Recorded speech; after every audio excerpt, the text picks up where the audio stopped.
This is Derrick Broze. This is Derrick Broze of the Conscious Resistance. I'm here in Standing Rock. That man is wanted in 5 different countries: Chile, Argentina, Brazil. We've been fighting a long time. We've all lost so very much. So many loved ones gone. Don't you fucking tease that horse! You are not alone. There are pockets of resistance all around the planet. We are at the brink. Above all, stay alive. You have no idea how important you are. If you're listening to this, you are the resistance. Hey everyone, this is Derrick Broze with the Conscious Resistance Network, and tonight is episode 145 of the Conscious Resistance Live, titled Israel Claims Syria, Technocrats and Trump, and Joe Biden's Legacy. We'll be talking about that, plus discussing some latest information around the transgender science, so to speak, or so-called. And we're going to end the show with a little bit of positive news, some recent stories that you might not have heard about that are actually something to celebrate. And then we're going to end, as we always do, with a look at one of my books from my library. And then we're going to end completely with a new conscious music video. What we try to highlight every week here is investigative journalism, going beyond the corporate media and the mainstream alternative media, talking about the technocrat influence on both parties, including the incoming president, Donald Trump, that you won't hear on all the other sycophants and channels who have decided to give up unbiased, objective, investigative journalism in favor of supporting Donald Trump and the technocrats and Elon Musk and Peter Thiel, and the list goes on. That's not what you're going to hear tonight here on the Conscious Resistance Live.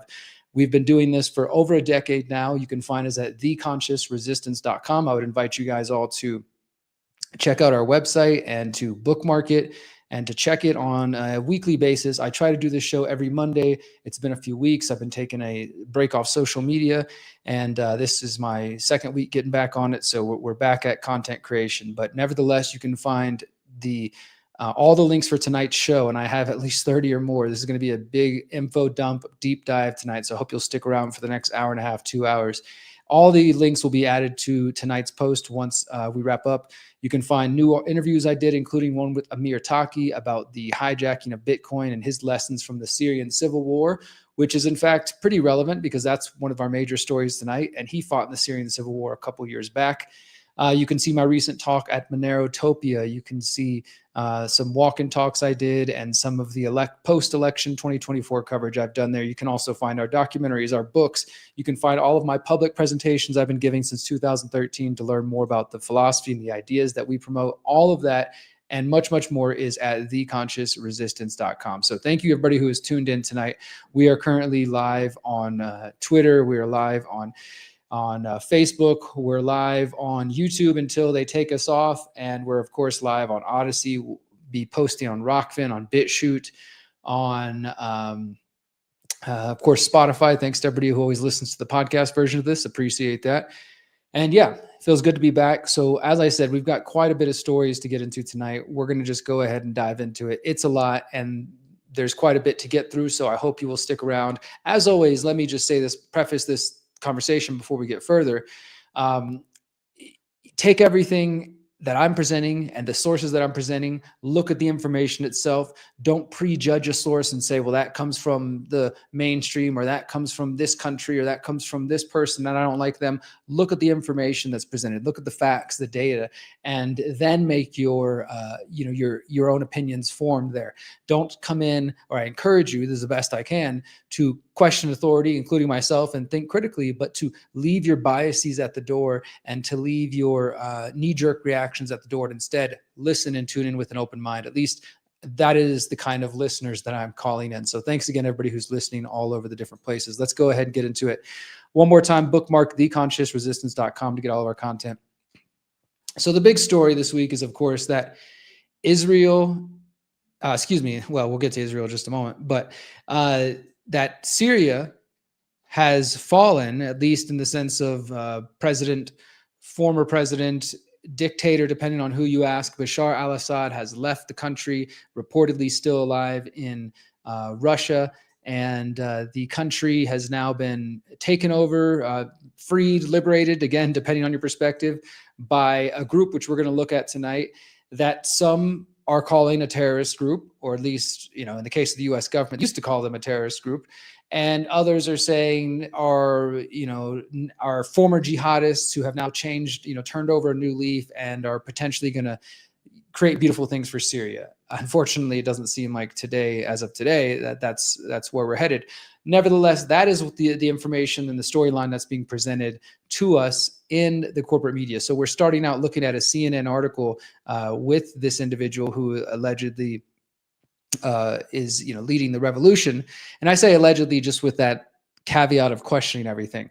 But the basic summary is this, which I found, and I think this sums it up nicely. Opposition groups in Syria seized the capital Damascus on Sunday after nearly 13 years of conflict, declaring an end to President Bashar Assad's government. The swift offensive, which was initiated on November 27th by a coalition led by Hayat Tahrir al-Sham, or HTS, which stands for the Organization for the Liberation of the Levant.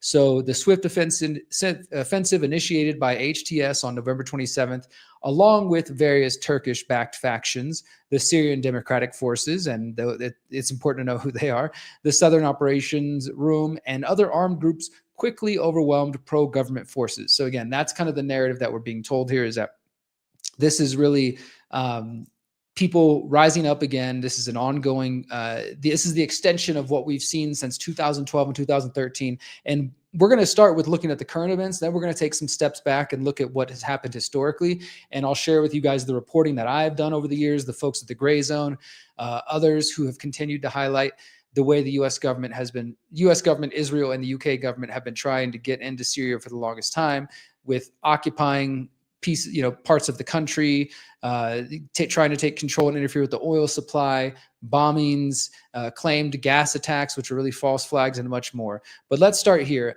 Abu Muhammad al-Jalani is the militant leader of the main group leading the armed opposition. And again, this is HTS. And so just a couple days before the ousting of Assad happens, he gave this interview with CNN. Again, you can go through and watch that and listen to that, see what you think. The story about him, though, I think is the best versions I've seen, mainstream or otherwise, are coming from the New York Times and from the Financial Times. Again, take everything, with a grain of salt, but they do pretty good profiles on him here, at least what is publicly known and what they might want us to think. But nevertheless, if you want to learn a lot about his history, where he grew up, his family, being born in Saudi Arabia, but his family having been exiled from Syria and then going back later, the story, and in some ways, again, this guy's narrative, I'm not saying he's fake or anything like that, but I wouldn't be surprised if down the line we find out he's spent some time or met the CIA at one point or has some sort of intelligence connections, because to me, the storyline that we're being fed, and again, doesn't mean it can't be true, that he was radicalized post 9/11, that he was just a young boy and then watching the U.S. invade Iraq and then start killing people, really, radicalized him. So it doesn't mean that it can't be true. I probably think that is true for a lot of people. In fact, if I was in a country like Afghanistan or Syria, and I was watching the U.S. military come in and invade and take over and kill 1 million people and bomb and just destroy the nation, I might become radicalized. I could perfectly see how a young person living in the midst of that could become radicalized. So I'm not saying it's not potentially, that's not a potential, but nevertheless, that's part of the story. So again, all these links will be linked in this. Who is the leader of Syria's rebel offensive? It's al-Jalani. That you're going to hear that name more and more. Now, what we're being told is that he was leading the resistance, but he is not at the moment trying to claim himself as some dictator. There has been discussion of a transfer of power. Again, Assad left the country, went to Russia, but the former prime minister is now turning power over as of today, I believe, as I'm recording this on Tuesday, maybe late Monday, to a new interim prime minister. And basically, the story here is that, again, he was radicalized at one point. He was with al-Nusra Front, which is basically an offshoot of al-Qaeda, which are the people that we're told that attacked the United States on 9/11. Of course, al-Qaeda has had some interactions and funding and support from the CIA over the years, as well as the Islamic State in Syria, ISIS or ISIL, whatever you want to call them. And to be clear, when we talk about civil war, I was getting in a debate with somebody about this earlier. They were saying there's no such thing as a civil war. It never happened in Syria. Well, look, I get the idea that yes, there are people who have been tricked and deceived by the U.S. military and the U.S. government. Because the thing is, the U.S. government has had a plan to go into Syria for a long time, just like they had a plan for Iraq, Afghanistan, Libya, and it goes on, and eventually Iran. Now, General Wesley Clark talked about this years ago. The hit list that some people talk about of countries that the U.S. was going to eventually invade. And as I'll go in an article in a moment, you'll see that there's good arguments that this has been planned for quite some time. So yes, there is absolutely influence from Israel, from the UK intelligence, US intelligence, and we're going to talk more about Turkey as well. There are these outside forces trying to get rid of Assad. So in that way, you can say it's not a quote unquote genuine civil war, but that doesn't mean that everybody on the ground in Syria loved Assad and it was only the outside Western forces. It's a very complex situation. I am not an expert, don't claim to be an expert. But again, I would invite you to go check out my interview that I just released with Amir Taki, which you can find at theconsciousresistance.com, who did fight in the Syrian civil war for 2 years or whatever you want to call it. And he basically talked about his experience, not just, holding a gun and being in that part, but logistically organizing and being a part of this movement with the white PKK, I believe, the Kurds, and fighting in that resistance. And so it is a complicated situation. That's all I'm trying to say. Definitely there are people who wanted Assad gone, and that's true. But that doesn't mean that this is a genuine sort of ousting of Assad, as we're going to talk about in a moment. And at the same time, that doesn't mean that nobody wants this, right? Now, unfortunately, as of today, the reports we're already getting are that there have been some really horrible things already happening in Syria in the last 24 hours. So we're going to get into that and some more. But just a couple other reports I want to show you guys. This is from the Washington Institute. I found jihadi counterterrorism. This is basically more of a background look at the HTS. If you want to get some deeper background and really understand how they have interacted and worked with ISIS, and you can see here this section is titled "Early Relations Between HTS and the Islamic State." History of the Islamic State in the region. So this is if you want more of an academic look at this, but you want the real evidence that shows that these organizations, they were at one time allied. And then according to this, it says in April 2013 to February 2014, they were frenemies, and then they became outright enemies. And so they apparently are no longer, allied. But HTS itself under Jabani has, become more Jelani, they're claiming it has become more moderate. That's at least the story we're being told, is that Syria is now going to be run by a less jihadist, less extremist organization. But as of some of the videos that are going around on Twitter today, it appears that people in minorities like Christians and others are being killed and being assassinated and already. Here's from the Center for Strategic and International Studies. Definitely a oftentimes a propaganda outlet. Still, nevertheless, they do like an academic background on who is HTS, terrorism background, or I'll include that as well if you want to learn more about that. And again, it says there's details here about the formation and the relationship with Al Qaeda. So this is an organization that this guy who talked on CNN just the other day, and who is now the leader of the Syrian rebel offensive that is handling the future of the country, has ties to Al Qaeda and to ISIS. Al Nusra Front was involved in all sorts of atrocities in the past. And the US government at one point even, I think, had a bounty on his head for millions of dollars. And now they're celebrating this as this is a free people coming together. Now, this next two I want to show you are from the Atlantic Council, which again is another part of the nonprofit industrial complex, oftentimes propaganda. But that's why it's important to study them and understand them, because the things that they share can give you some insight potentially and occasionally into where we're headed.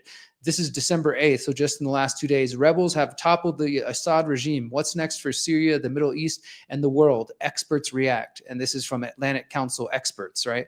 Well, there's a section here. Hopefully I didn't just screw it up. Oh, I did. I had it highlighted. Let me find it real quick, guys. It was right in here. Okay, here we go. Talking about Israel and the region here. Sorry, I'm just got to find this. It's talking about how different nations were interested in making this happen. Here, let me just find this section real quick. I apologize, guys. Assad. So they're calling it a once-in-a-life opportunity. Okay, here we go.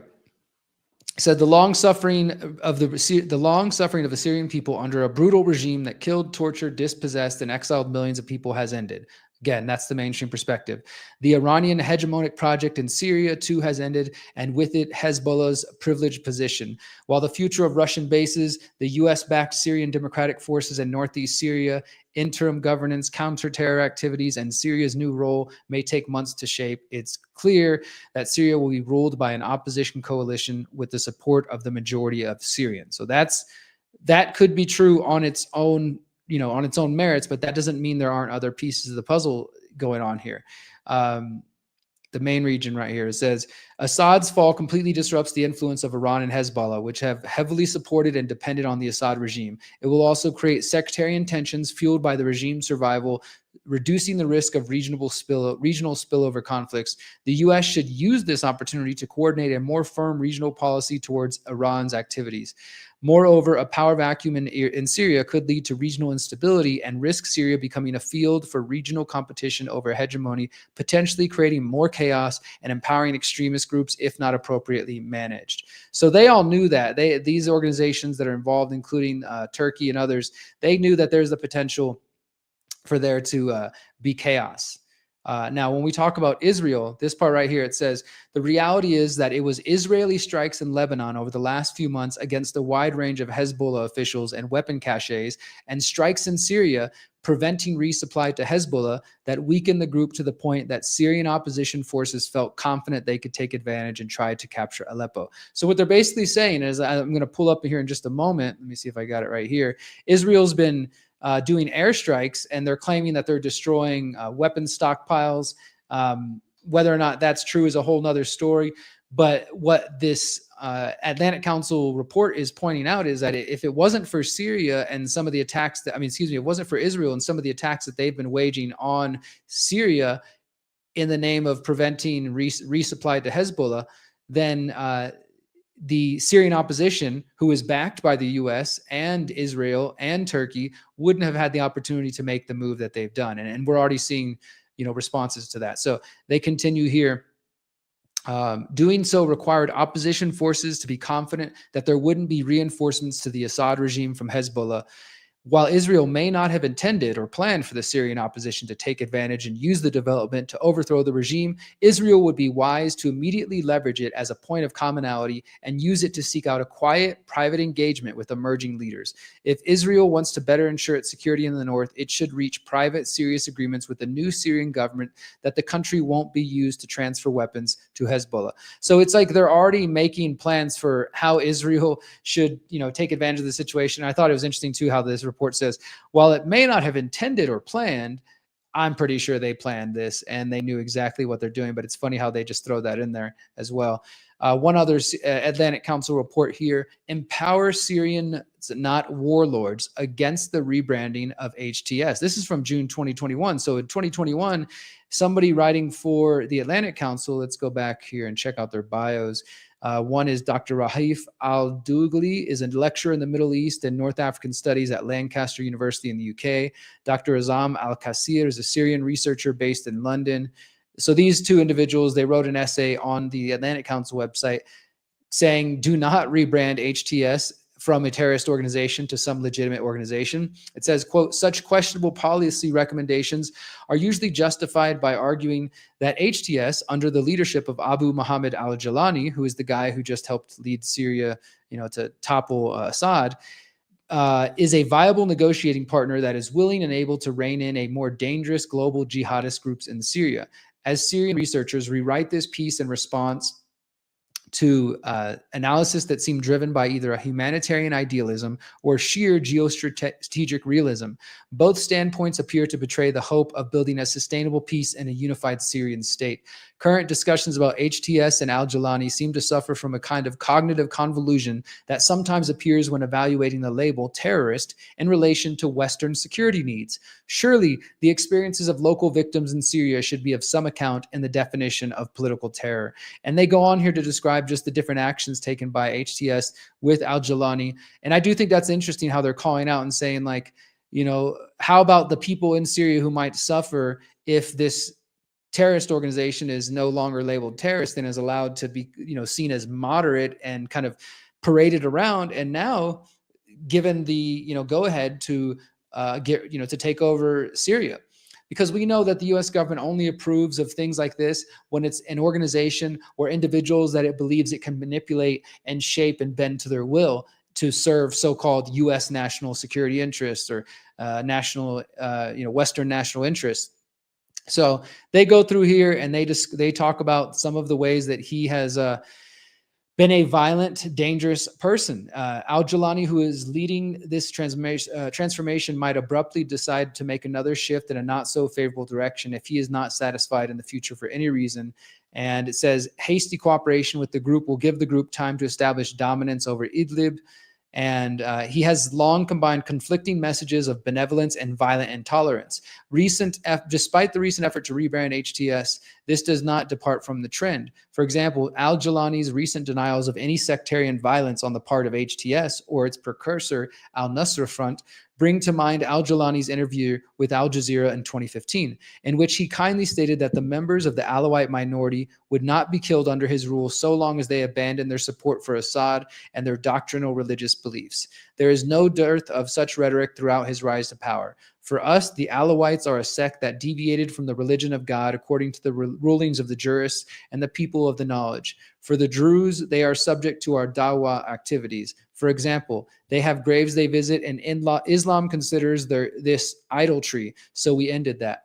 So he's just going on and just saying how, like, yeah, everybody's going to be cool as long as they submit to whatever we say. So it's not like this is about to be some bastion of free speech and diversity and things like that, like the Western media might be trying to portray it. Another one that I found here, this is coming from the Washington Institute. I thought the title was interesting. I encourage you to read it. How Syria's so-called diversity-friendly jihadists plan on building a state. And they just go into some of the history and some of the things that he's, you know, how he's attempted, Jawlani has attempted to improve his image and sort of transform himself in front of the media, probably in the interest of moving towards the place where he is now, where he has some level of power. Now, the next thing I want to bring you guys to, again, all of the show notes, everything I'm going over is going to be found at theconsciousresistance.com. The next thing I want to highlight here, I'll check some comments in a moment, is that this is a new article from Don Villa, who is a contributor to the Conscious Resistance Network, and he did a great job, I think, here of just breaking down this whole situation. I'm sort of describing it right now and going over this idea. We are going to talk about the Greater Israel Project in just a moment. But Don Villa, if you want just like an article, I'd say reasonably short. He originally wrote this for the Free Thought Project, and then he reblogged it over at our site. With the fall of Damascus, Western war hawks jump for joy. And a lot of what I've just covered, he does go over some of the history of who HTS was and Jawlani and describe sort of the latest of what happened. Here's that poster I was telling you about, Muhammad al-Jawlani. The up to $10 million reward, stop this terrorist, is, you know, that was what they were saying at the time, Department of Justice. And of course, we're going to get into in just a moment how Israel and Turkey are involved. And Don covers that here. He says, in the wake of the coup, Israeli Prime Minister Benjamin Netanyahu has also publicly praised the jihadist militants, hailing the takeover as a, quote, historic day for the Middle East, and personally taking credit for their ability to seize control of Damascus so quickly. This significance of the power shift in the region was also elaborated by Murad Sadghisad, president of the Middle East Studies Center in Moscow. He said, quote, the fall of Damascus is a turning point in the Middle Eastern politics, signaling not only the collapse of Assad's rule, but also a significant weakening of Iran, which had spent years building its influence through its alliance with Syria. Tehran had regarded Syria as a vital link in the axis of resistance, encompassing Lebanon, Yemen, and Palestinian groups. Syria served as a crucial logistical hub for arming Hezbollah and providing both political and economic support. However, the collapse of the Syrian capital and the ensuing chaos shattered these supply chains. Capitalizing on the situation, Israel deployed forces into the buffer zone on the Golan Heights, as we're going to talk about in a moment, effectively expanding its occupied territory. This move not only bolstered Israel's strategic position, but also deprived Iran of the ability to counteract its actions effectively in the region. So there's much bigger plays, and unfortunately, the Syrian people are the ones who will suffer in the end. You know, I was just, again, debating somebody on Twitter. I know the best use of my time. And this guy was, again, just sort of coming from the conspiracy theorist perspective, which, guys, look, I'm right there with you. We got to talk about the ISIS funding. We got being funded by the U.S., the U.S. government, the military, the CIA, the training of moderate rebels, all these things that I've been covering since 2015, at least. I went back actually the other day and posted every single report on the Syrian civil war, the false flag that we've done at the Conscious Resistance, everything from interviews to articles to video reports. And there's at least 30 of them that we've been covering and following this story. It's important to look at who's funding who and what are the bigger pictures at play. You know, I have friends who are from Israel and friends who are, near Syria and Turkey and in that region. And I don't claim to be an expert. I also think that they have their own perspective. For their perspective, they just want peace. They might not be able to fully fathom and understand, well, look, the U.S. government, I know you don't like Assad, but they're not your buddies. They're not coming in there to try to save you or do something good. They have their own interests, and you need to be able to look out for that, right? So we can sometimes maybe get trapped into a conspiratorial research angle or perspective. Some people do. And then you forget that there are regular people that are actually just existing and trying to survive. And those regular people, they might hate Assad for one reason, and they might say, oh my God, yes, the U.S. is coming to save us, and believe that, even if in the end we know it's not going to end up that way. And vice versa. There might be some people who hate Assad and who are celebrating right now, or at least were celebrating in the last 24, 48 hours, and are sort of hopefully optimistic that things won't turn out as crazy as they have been. As I said earlier, there's already been reports of mass killings of religious minorities in different parts of the country. There's also been reports. I don't even need to really show you guys the video, but again, my friend, I will say thank you for sending me, Ram, thank you for sending me some videos. I mean, I could put them on screen, but I think you guys have probably seen enough dead people and dead babies over the last year or so. But rest assured, it's not just Israel. We're going to talk about Turkey. Turkey, as of just the 10th, they targeted a village of Jeddah, west of Kobani, resulting in the I'm reading from a report here on Telegram, the martyrdom of 2 civilians, one 25 years old and one 12 years old, and 2 other children, 10 years old and 8 years old, were injured. So Turkish attacks on Syrians within Syria, they have been going on since before this latest thing that we're seeing here. The whole region is just out of control and it's fucked up. So, I just want to say that, it's not as, I think, simple as we might like to be. Just only look at things from the conspiratorial perspective. This is why I've been ranting and raving, saying for a while that it's important to consider these complex topics from multiple perspectives. That's why I look at the Atlantic Council. I look at the Washington Institute and the Center for International Studies, as well as mainstream reports. And then I look at independent reports like those of Don Villa. And then I use social media to follow people who are actually living in these countries and see what they're up to, what they're talking about, what they're witnessing. So that's what we're doing here tonight. We're going to go into a little bit more here in the Syria situation. Thank you guys for being here for the 145th episode of the Conscious Resistance Live. I encourage you to read this whole article from Don Villa, Why the Fall of Damascus, with the fall of Damascus, Western war hawks jump for joy. And you can hear more about how Israel's celebrating and other folks. And you talk about Wesley Clark's plan here. And this, maybe we'll just end here. He's talking about Wesley Clark. This is what I alluded to earlier, that in 2007, former U.S. Army General Wesley Clark said that there had been a plan to go after 7 nations in 5 years: Iraq, Syria, Sudan, Somalia, Libya, Lebanon, and finally Iran. It's taken much longer than 5 years, but let's look at where we're at. Iraq has been destroyed. Sudan has been completely fractured, ravaged by civil war, and facing the world's worst humanitarian hunger crisis. Libya is a failed state, turned into a hub for terrorism and open-air slave trading, following the U.S. NATO-led assassination of Muammar Gaddafi in 2011. Similarly, Somalia has all but collapsed, a haven for piracy and CIA-backed terrorists. And now it appears Syria is on the way to being gone. And again, I don't want to oversimplify, because there are still good people there in Syria. There are still resistance movements. There are anarchists. There are freedom-minded people that are against the Turkish, the US, and the Assad and the ISIS influence. And these people are just desperate for a little bit of liberty. And it's really sad that there are children and people being raised in that environment and having to do that. I know that Syria is a beautiful place with so much history, so much of humanity's history in that beautiful piece of land. And if we go even further back, as Amir Taki told me in the recent interview, and you look at the founding of the current state of Syria, it was actually carved up by the United Kingdom, by the British royalty. And that created its own issues because it sort of cut right into these tribal ethnic groups that had their own connections to each other. And all of a sudden now they're citizens of different nations. So the whole thing has been screwed up for a long time. And this is what you get when you get government, when you get colonizing and colonialism, and these people trying to tell us how to live our lives and control the future of humanity. So I highly encourage you to read this full article from Don Villa. Check it out. Next one here, as I mentioned, Turkey has been involved in this offensive. This is being reported by Middle East Eye. Turkey's Erdogan backs rebel offensive in Syria. This was a couple of days before they claimed Damascus. Turkish President Erdogan appeared to back a rebel offensive in Syria that has captured several major cities within a week, as indicated by a statement he made on Friday. They said Idlib, Hama, Homs, and of course the ultimate target is Damascus. The opposition march continues, and our hope is that this march in Syria proceeds without any incidents or trouble.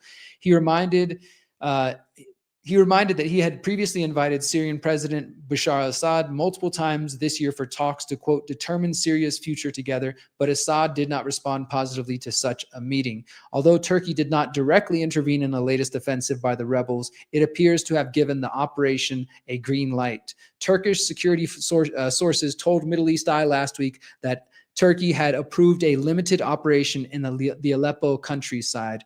However, the unexpected collapse of Syrian government forces has expanded the operation into uncharted territory. Some elements of the Turkey-backed Syrian National Army joined the initial Aleppo offensive, led by HTS, the former al-Qaeda affiliate that we've been discussing already. So Turkey clearly involved in benefiting from this situation.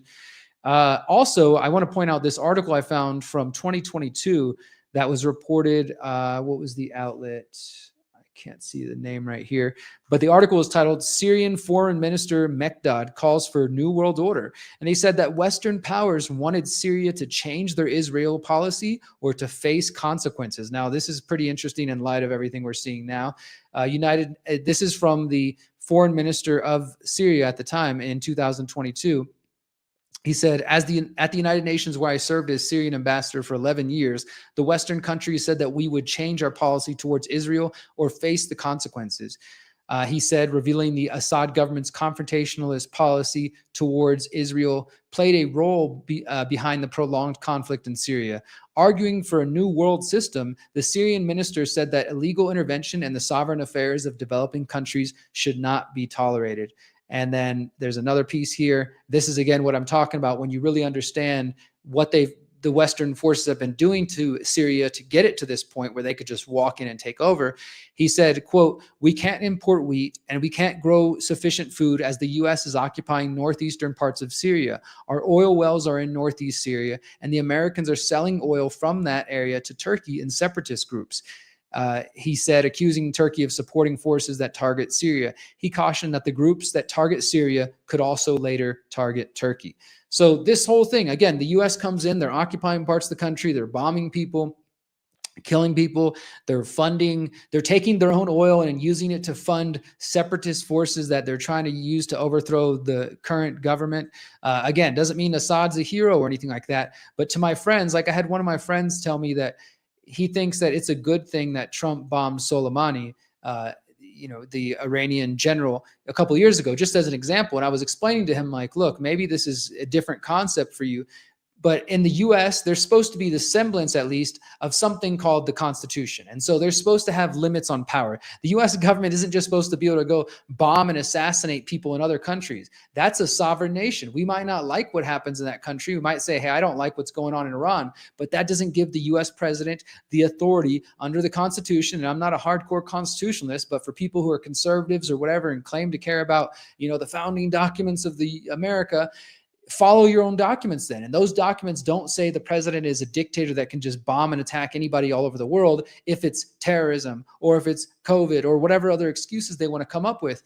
And I was trying to explain this to my friend who was saying, but don't you see that was a good thing? Many of us over here, we celebrate that Trump killed that guy because he was a bad man and he actually attacked Americans. And I said, that may be so, but don't you see how it's setting a slippery slope, a really bad precedent to say that the U.S. government should just be allowed to continue to be the policeman of the world and bombing and killing people in random countries simply because we say they did something bad. That's the same justification that gets the U.S.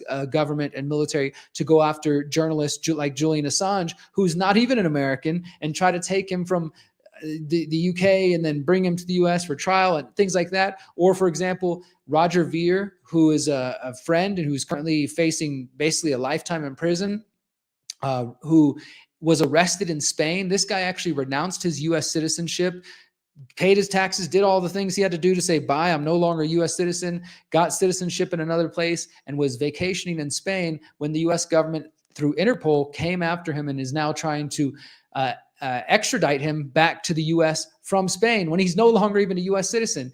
Do you see the connection here? It's like you give the government and the state this ability to say, well, we think bad things are happening in this other part of the world, so we're going to go intervene. We're going to drone bomb people there. We're going to kill people. We're going to arrest. We can hunt you down wherever in the world. And unfortunately, they have the technology, as we're going to talk about in the second half of the show. But it's a bad precedent, my friend. So even if some people in Syria, I feel for you and I care for you and I stand in solidarity with you, fight and resist and push back against the state and against all tyranny and all oppressors, no matter who they are. But the U.S. government doesn't need to fund your war, doesn't need to fund your battle, doesn't need to come intervene. That is just, I mean, maybe there's a certain point, right? People will bring up, real atrocities and genocides that have happened. Like, for example, in Gaza, at the very least, we should not have been involved in the first place. The U.S. government should not be involved in the Middle East, and U.S. taxpayers should not be funding these conflicts. That's my major thing, right? Is I want all the wars and all the violence to end, but at the very least, free people should not be extorted through taxation to have their money taken from their pockets and then used to go kill babies in other countries and to fund wars and proxy wars and things like that. So let's go ahead and continue. We got a few more points to make here on this Syria angle. Thank you guys again for being here tonight. All right, so this one I shared earlier. Israel says its airstrikes destroyed most of Syria's strategic weapons stockpiles. So they bring in these resistance groups funded by the U.S. intelligence, funded by Turkey, funded by Israel. They come in, they storm in, basically with very little resistance. Assad leaves, and then all of a sudden Israel starts bombing the crap out of different aspects of their military, just totally destroying their aircraft, their naval ships, missiles, infrastructure. They're claiming that they're destroying chemical weapons supplies, and I don't know, maybe Assad did have chemical weapons, but as far as the alleged chemical gas attacks in 2013 and 2018, there's no hard evidence he did those. So I would imagine if they claim they found, chemical weapons, it's just going to be a false flag designed to justify more, U.S. hegemony. Middle East Monitor says Israel occupies buffer zone in Syria's Golan Heights. This is what I was talking about a moment ago. So Israel comes in, they start bombing what's left of Syria's military, so they have no chance to defend themselves now. Basically, this is like kicking somebody while they're down, like really hard, kicking them again over and over and over while they're down.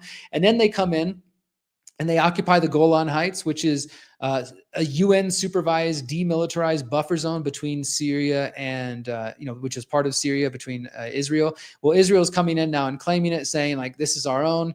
Netanyahu said the collapse of a UN-monitored disengagement agreement is now over. Basically, he said, since Syria is no longer in power, this buffer zone is no longer relevant. The Israeli army took control of the mountain summit of Mount Hermon on the Syrian side of the border and several other locations. The army also mounted dozens of airstrikes, as I just covered here. So they're not wasting any time. They're getting straight to a plan that is called Greater Israel. We're going to talk about that in just a second. Real quick, I just wanted to mention, I've had this in my reports for a while. Dan Cohen did this one a while back, October 21st. Uncaptured media over on Substack. U.S. authorizes CIA mercenaries to run biometric concentration camps in Gaza Strip. This is probably the future for Syria and for anywhere else that Israel comes or the U.S. comes to liberate.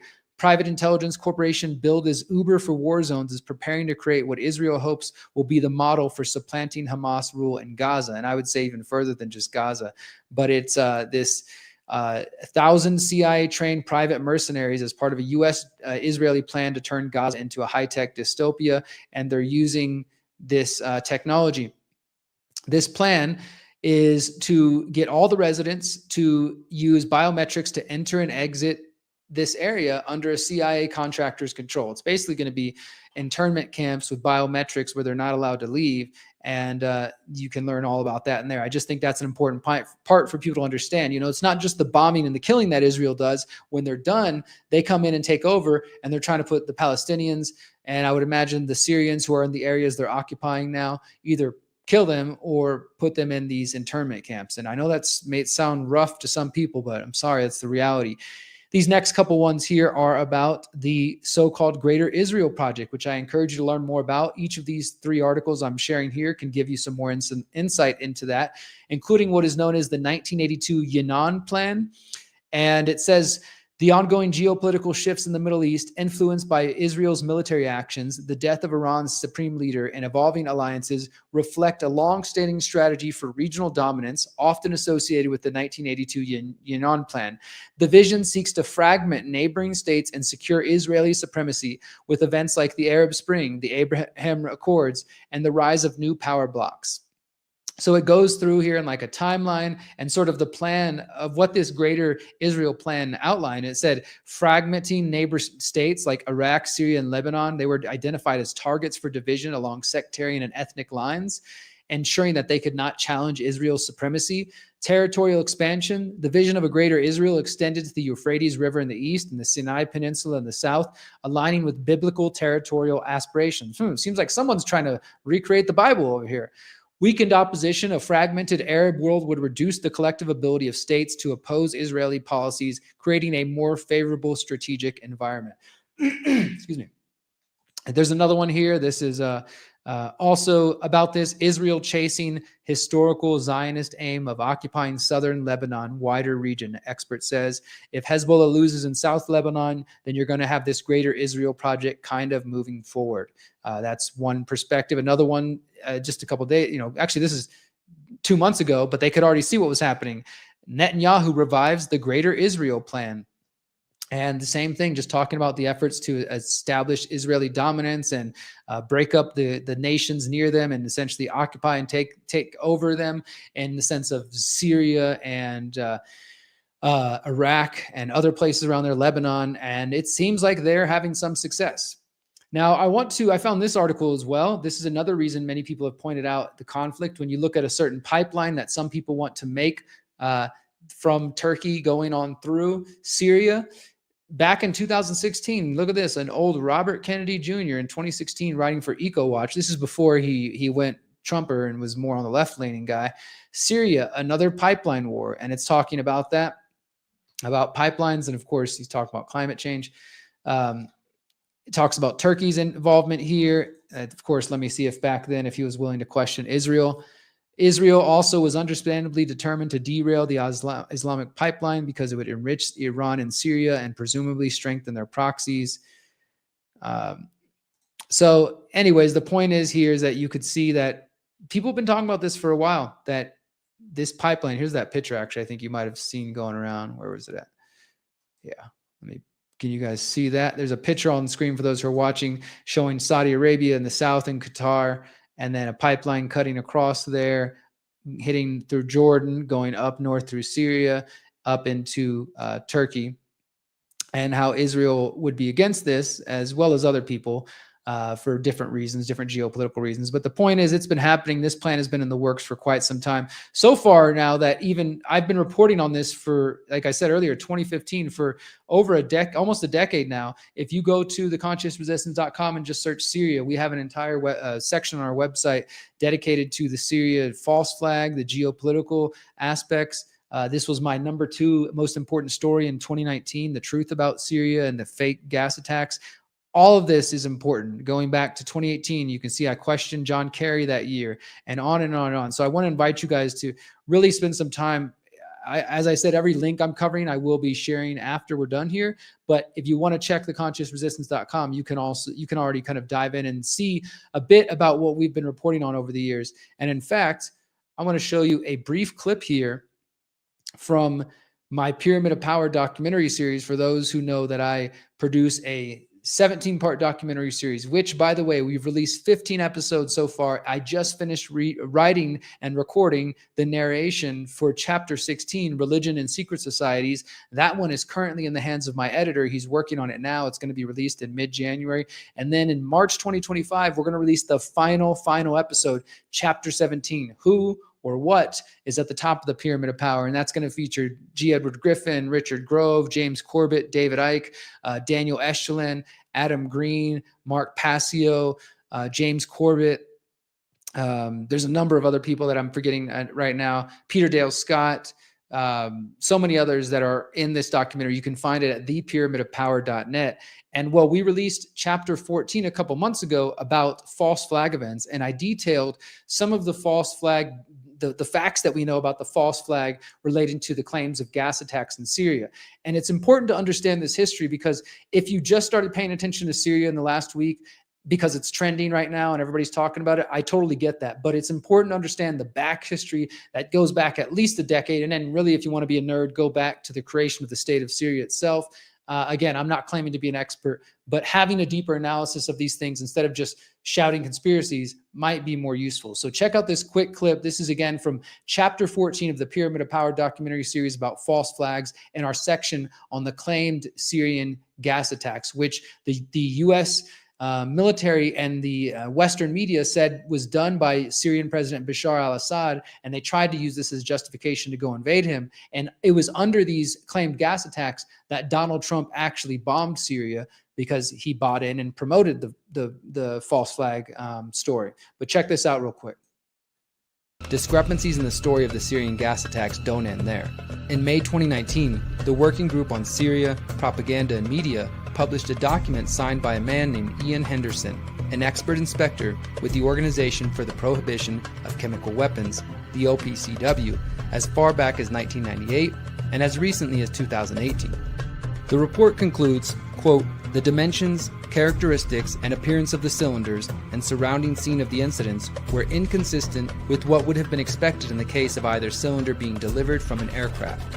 Instead, they believed a manual placement of the cylinders in the locations investigators found them is, quote, the only plausible explanation for observations at the scene."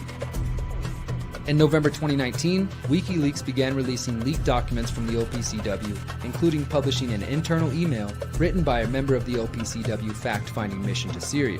The documents make clear that the OPCW report, published in July 2018, which found Assad was responsible for the attacks, was shaped to conform with the public allegations made by the US, UK, and France.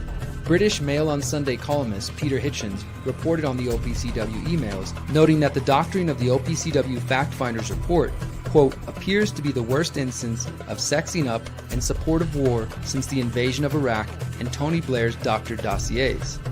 The emails show an OPCW investigator contacting OPCW Chief of Cabinet Robert Fairweather and his deputy, Amer Shouket, on June 22, 2018, to raise grave concern about the details that had been excluded from or changed in the soon-to-be-published redacted report on the agency's investigation into the alleged gas attacks. He wrote that the redacted report had strayed so far from the evidence collected that it, quote, no longer reflects the work of the team. The email highlights statements that misrepresent the evidence collected in the on-the-spot investigation, including the assertion that the team had found, quote, sufficient evidence at the time to determine that chlorine or another reactive chlorine-containing chemical was likely released from cylinders. Another claim in the official report, that high levels of chlorinate organic derivatives were detected at the site of the alleged attack, was also false. According to the investigator, these chemicals were found in trace amounts as low as 1 to 2 parts per billion.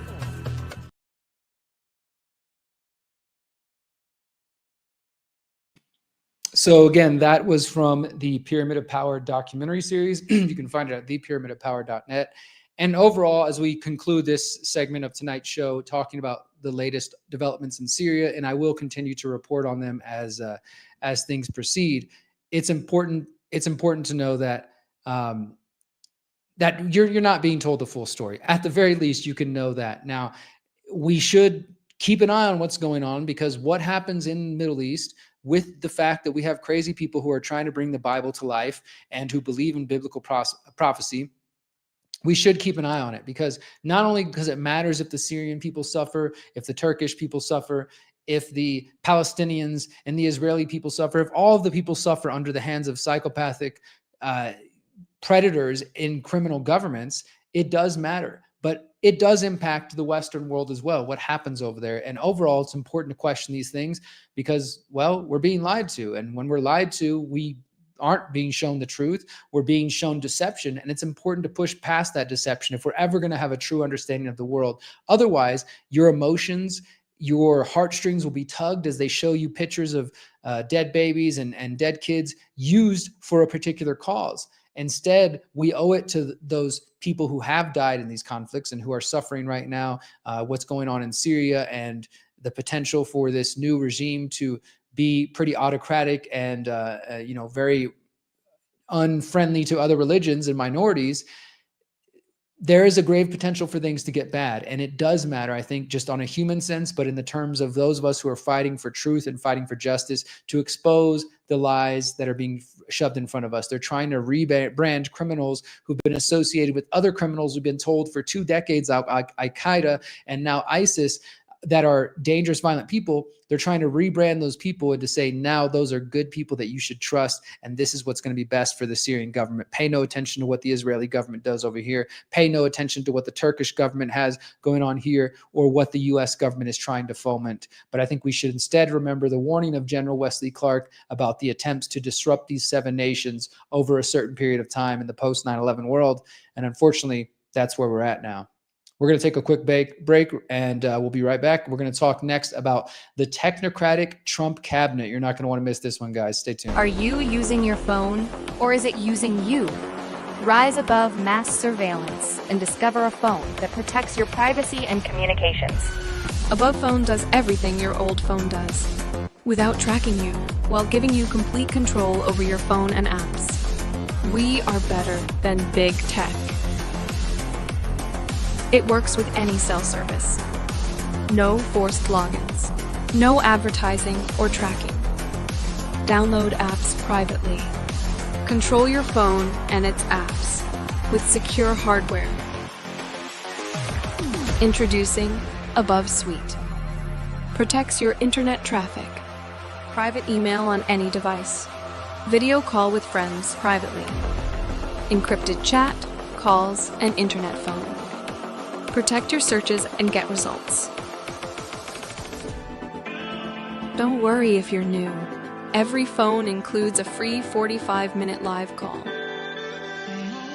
You also get free email and chat support, free guides, and video courses. We can take back our technology. We're here to help with tools and education. You have the power. Rise above with Above Phone. AbovePhone.com.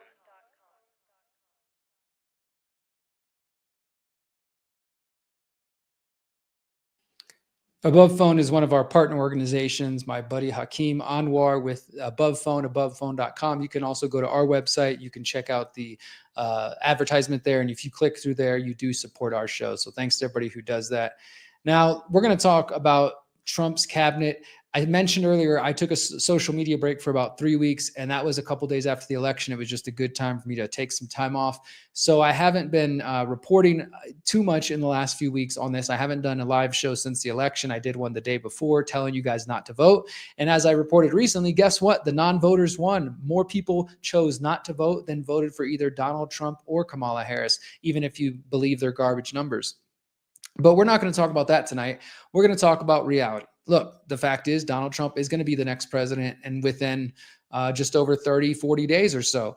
And there's a lot of kind of tension and uncertainty about what he's going to do and how many promises he's going to break and how much of a tyrant he'll be, or will he really make America great or something like that. I think we can all sort of see what's happening, but nevertheless, I haven't been on to report about that. So we're going to be talking all about that tonight, I've got a good amount of links open available here that we're about to go through and giving you the real information about why you shouldn't trust Donald Trump's incoming cabinet.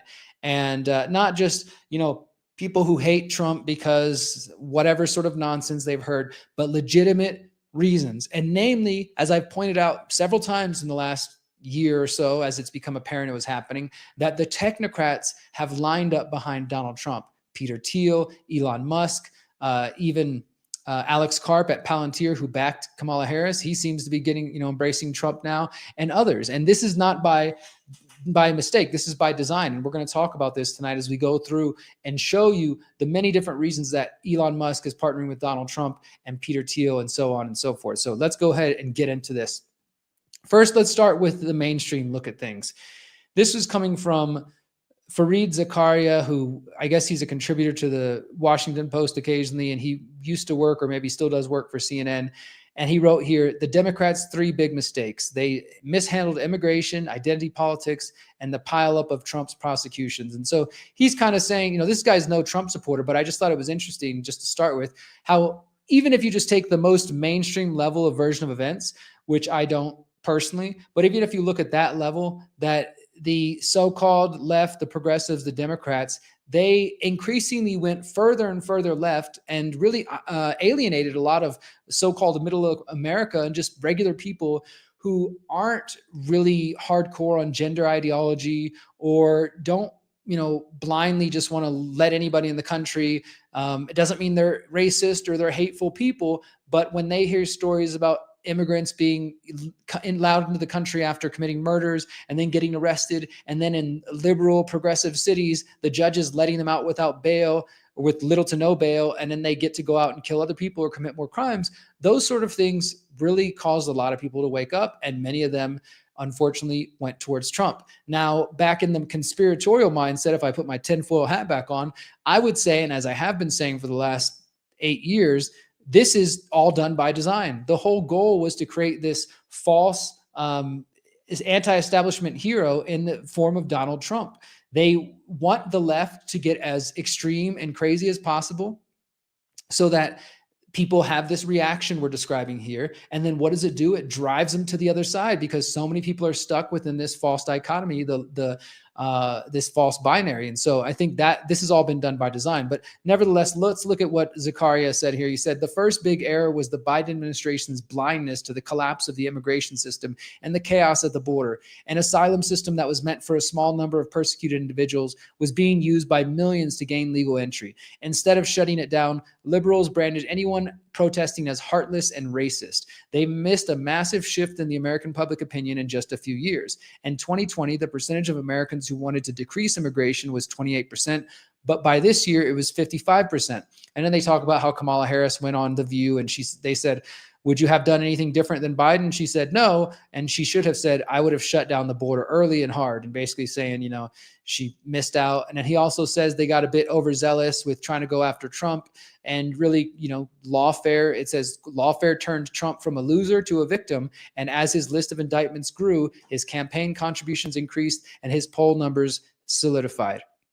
And this other one I think is important too, the dominance of identity politics on the left, which made Democrats push for all kinds of diversity, equity, and inclusion policies, or DEI, that largely came out of the urban academic bubble, but alienated many mainstream people.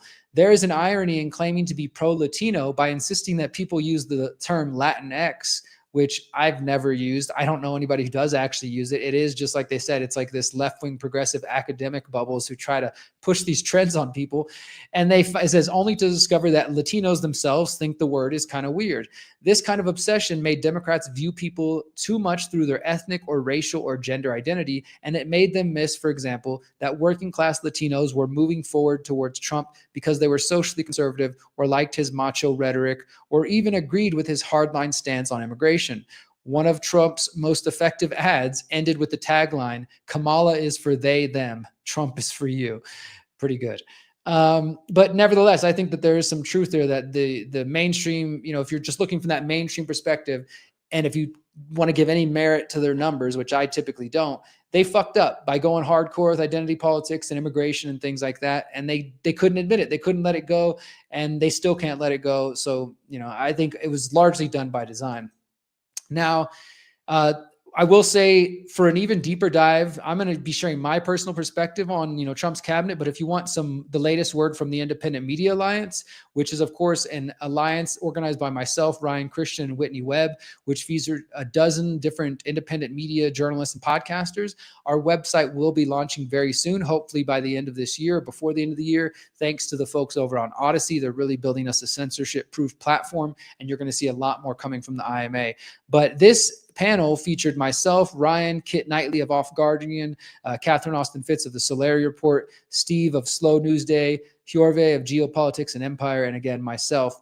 And we talked all about Trump's cabinet picks and policy proposals. I'm actually going to play you guys a quick clip from this to sort of understand my main perspective on the problems associated with Trump's cabinet picks here. So let's go ahead and just take a quick look at this. This is from the most recent IMA panel, and then we'll continue on looking at how the technocrats are all up in Trump's shit right now. And for me, the big one is technocracy or big tech. I think that's the key. And I had a chat yesterday with Patrick Wood of Technocracy, and he's going to give a presentation this weekend, he said, but he's talking about techno-populism. And I think that's sort of the cutting edge of all of this. And again, the definition of techno-populism says it's either a populism in favor of technocracy or a populism concerning certain technology, usually information technology or any populist ideology conversed using digital media. It can be employed by single politicians or whole political movements, respectively. And it says neighboring terms used are technocratic populism, technological populism, and cyber populism. And to me, that sounds a lot like the Trump administration with Elon Musk, where they've merged populism with technocracy. And that just seems to be, I think, what they're going to be doing. I'd like to jump in here real quick if I could. I'm going to have to jump off in a few minutes. But basically, to pick up there on the techno-populism angle, I think that is really important. And besides maybe some potentials like Kit was talking about for Trump to do some anti-establishment things to try to get his street cred back. I think we can already clearly see what Steve was talking about, the numerous people who are associated with Israel, who have, outright supported Israel and Zionism. Trump's already saying he's going to lift any limits on arms deals to Israel. He's already saying, as soon as he gets into office, they're going to start limiting free speech on campuses to go after anti-Semitic propaganda. So I think we're going to see the increase in that. And in terms of the technocracy aspect, Jim O'Neill, who is appointed or at least nominated to HHS Deputy Secretary, who would serve under RFK if they're both chosen, he is a former CEO of Peter Thiel's the Thiel Foundation. So I mean, that to me is everybody here and hopefully in the audience is aware of Peter Thiel and understands the importance of that. I'm also working on another investigation for TLAV right now, looking deeper into Elon Musk and specifically his role. Why he's so much embracing Donald Trump. And I think there's some really clear, obvious examples. That would be, for one, he stands to benefit immensely financially from all the different military-industrial complex contracts that his companies have. And I'm specifically looking at his Star Shield program, which started to be reported on late in 2023. And it has, bits of information have been dripping out this year. But what we've come to realize is that it's a $1.8 billion classified contract. And more and more details are pointing to that the contract's probably with the National Reconnaissance Office, which handles all the satellites and the surveillance around the planet. And using Starlink and in this Star Shield program, Musk, especially now with Trump in office, it can expect to get more financial business, but also to help the military-industrial complex, the U.S. military, the U.S. intelligence apparatus, to have the ability, in their own words, to see anyone anywhere on the planet to a degree that they've never had before, where they're basically saying the head of the NRO in a recent discussion about this said there will be nowhere for anybody to hide. Of course, they're saying this is just for bad guys, for terrorists. But I think that's another aspect of creating this technocrat dream of being able to monitor everything on the planet and in order to allocate resources, of course, terrorism, catch bad guys, all that sort of stuff. That to me is another big picture that a lot of the Trump supporters aren't seeing. And I'll just throw this one in real briefly since I can't be on too long today. But Trump also just this week announced Chad Cronister, who's currently a sheriff in Florida. He's supposed to head the DEA. Just one interesting connection here that our fellow IMA member Whitney Webb has written about in her book. The sheriff Chad Cronister, his wife is Nikki, what is the name? DeBartolo, and her father, Edward DeBartolo Sr. He was known for his mafia connections going back to Ohio, where he was in business with Les Wexner, who of course was one of the financiers behind Jeffrey Epstein, and Les Wexner was part of the mega group, which of course goes back to Israel and Mossad connections there. So this sheriff out of Florida, who's being appointed at the head of DEA, his wife and her family have connections to the mafia, and her brother actually used to own the San Francisco 49ers, and he was fined like $1 million and given a felony conviction for some shady business deals he did. Trump actually pardoned him during his first term. So again, you can see that sort of coming full circle. Trump pardons a friend, and then that friend's brother-in-law is appointed to be DEA, head of the DEA. So, I mean, I think we're seeing a lot of just swampy different connections going on that hopefully more and more people will be paying attention to.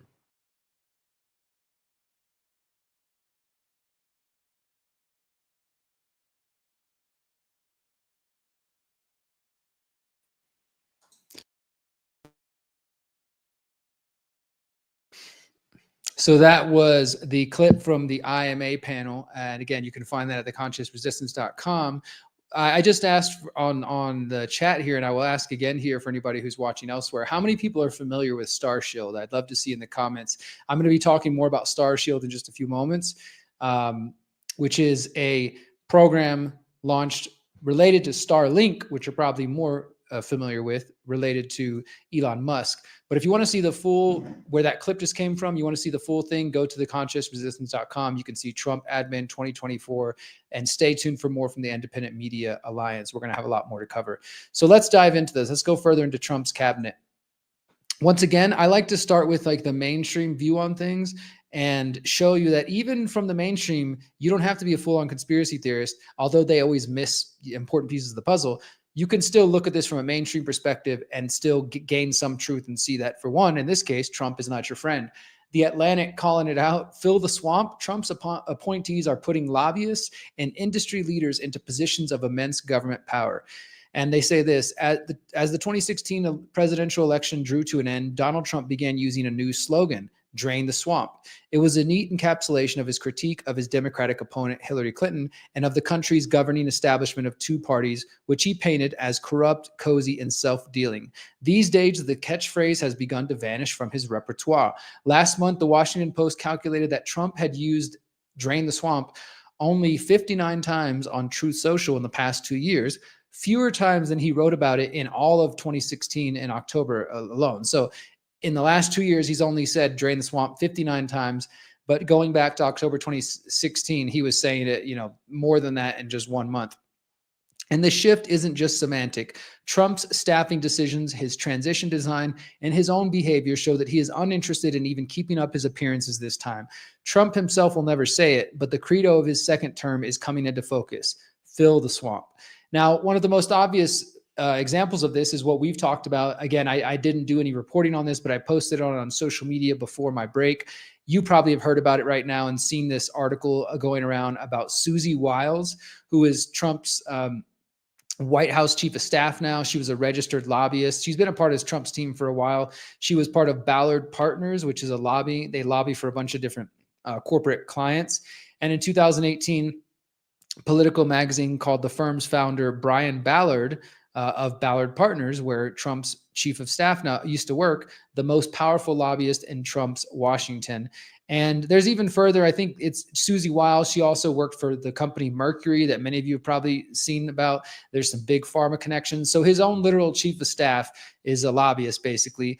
But then it goes even further. Pam Bondi, who is Trump's nominee for Attorney General, she also worked for this Ballard Partners lobbying firm, where her clients included the Qatari government, Amazon, and Uber.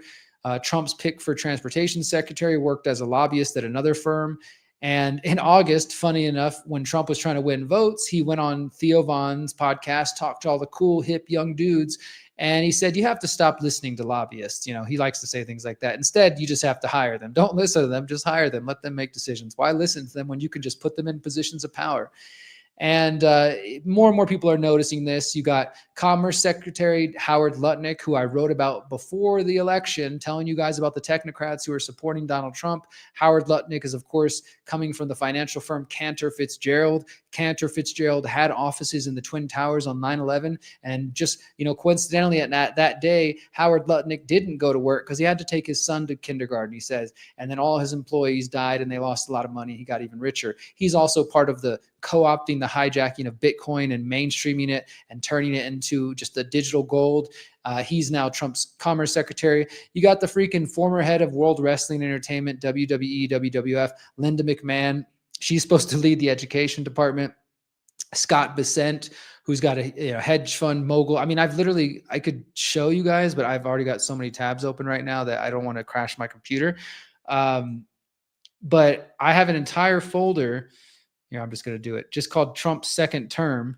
I don't know if you guys can see these tabs popping up for me.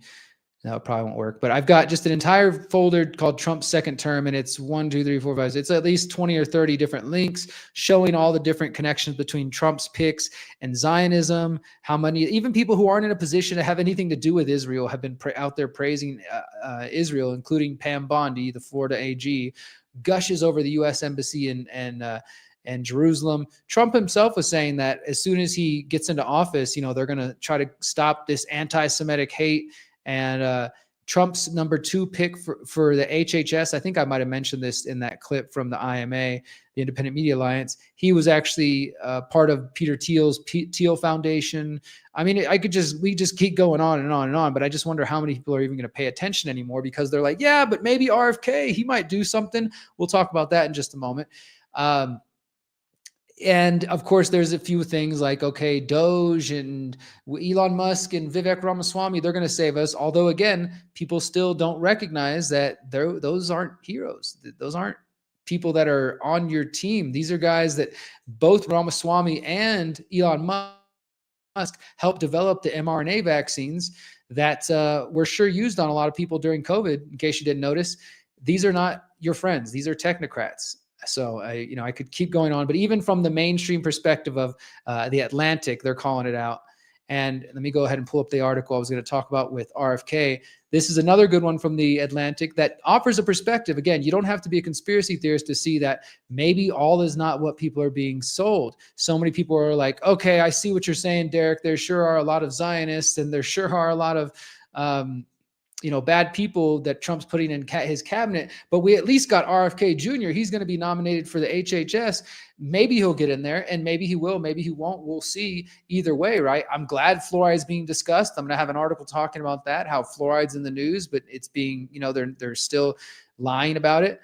But this article is called RFK Jr. is in the wrong agency. He would be a great agriculture secretary. And I thought this was interesting. Again, this is just a mainstream perspective, but it's basically saying how that based on the things that RFK has said, based on his recent public statements, he appears much more interested in cutting down on America's consumption of seed oils and frozen school lunch pizza than overseeing the than overseeing the HHS department. Now, it would seem counterproductive to think, well, doesn't HHS have a lot to do with these areas that RFK says he's interested in? Well, apparently not, according to this article and some of my own research into what HHS actually does. It says, if in nominating Kennedy to lead the health department, Trump is kneecapping one of the few bipartisan issues he campaigned on his election, to improve diet and overall health of Americans. If Trump truly wanted RFK Jr. to fulfill his pledge to make America healthy again, he should have picked him for a different job than health secretary. He says, since endorsing Trump, Kennedy has pledged that he will get processed food out of lunch immediately, arguing that the government must stop subsidizing the crops that make seed oils, and urged Trump to stop allowing people to buy soda with federal food benefits.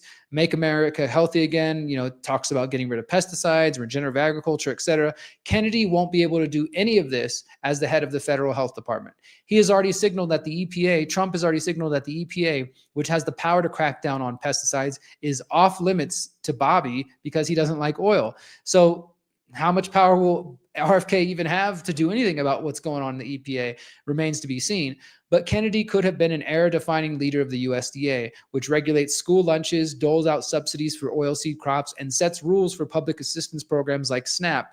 And it says before being nominated for HHS, RFK even tweeted or posted an Instagram video inside the Department of Agriculture promising that he will enact the MAHA agenda when Donald Trump gets me inside the USDA. So it appeared like Bobby RFK Jr. even believed or may have been told he was going to be appointed to the USDA at first. He literally went to the building and said, hey, when I get into the USDA, I'm going to do all this good stuff. And instead he gets the HHS position.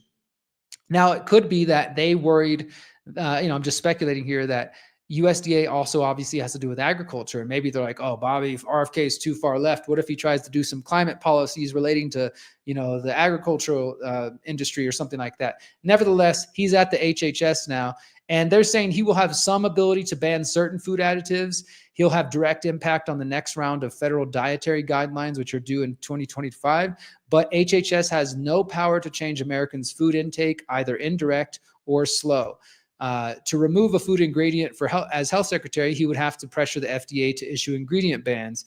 And he might be able to do this because Trump appointed Marty McCary, who's skeptical of vaccines, but also, is not perfect.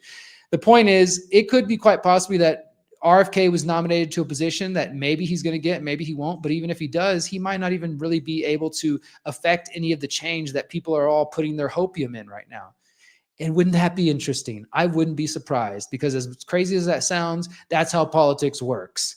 And you get screwed. You don't get what you asked for. But let's go now further into the technocracy side of things, which I think is the most important piece of this puzzle.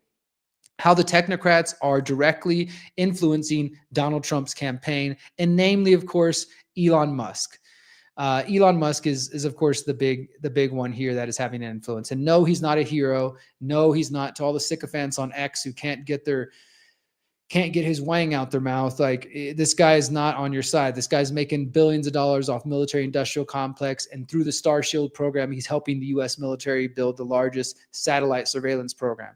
Elon Musk joins Trump's call with Ukraine's Zelensky. This was reported right after Trump got elected. Literally a couple days later, Elon Musk joined a Wednesday call between President-elect Trump and Ukrainian President Zelensky, said 4 people familiar with the matter. Now, it goes on there, says some stuff that's not really important, but this is the one part that I want you guys to understand. Musk, who donated well over $75 million to Trump's campaign, provided logistic support for his voter turnout efforts and extolled the GOP candidate on his social media platform, and has much to gain from his newfound political kinship. His companies, including SpaceX and Tesla, received billions of dollars in government contracts across more than a dozen federal agencies, including the Pentagon, which rely on Musk to launch its military satellites into orbit. Musk's relationships with federal agencies have been contentious in several instances, however, with some of the subject of investigation and review. So it also says here, Ukraine depends heavily on Starlink to provide secure communication among frontline troops to allow constant battlefield monitoring and command centers where internet access may be otherwise spotty. So Elon's already helping the Ukrainian fight by providing Starlink. Tens of thousands of Starlink devices, many spray painted in camouflage colors to avoid Russian detection, are on the front lines. So he's readily involved in the Ukrainian conflict in that way. And there's other ways as well. And they also already kind of touched on the fact that he is, being subsidized by the US government. Let's go on further. Just a little side note here. Palantir, this was announced. The reason I pulled this one up, it's not directly related to Trump's admin, but it happened the days after Trump was elected. Anthropic teams up with Palantir and Amazon Web Services to sell AI to defense customers. Trust me, these names are going to be important if you don't know them yet. Anthropic, remember that? It's going to be important just like Palantir. Anthropic on Thursday said it is teaming up with data analytics firm Palantir to provide U.S. intelligence and defense agencies access to Anthropic's cloud family of cloud, I think is the name of the AI models. The news comes as a growing number of AI vendors look to ink deals with U.S. defense customers for strategic and fiscal reasons. So just another organization working with Palantir of Peter Thiel fame to help the US military.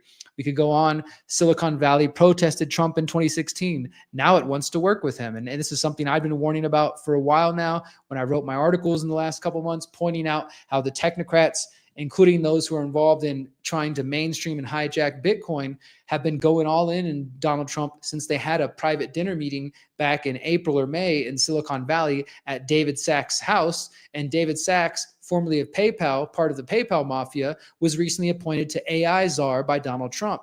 It's one big club and you ain't in it. And this article just goes on, just showing how all the technocrats they're slobbing over Trump's knob now, trying to get his support for one reason or another. And it's just the whole technocrat class is backing Trump now. This one shows what might be coming in the near future.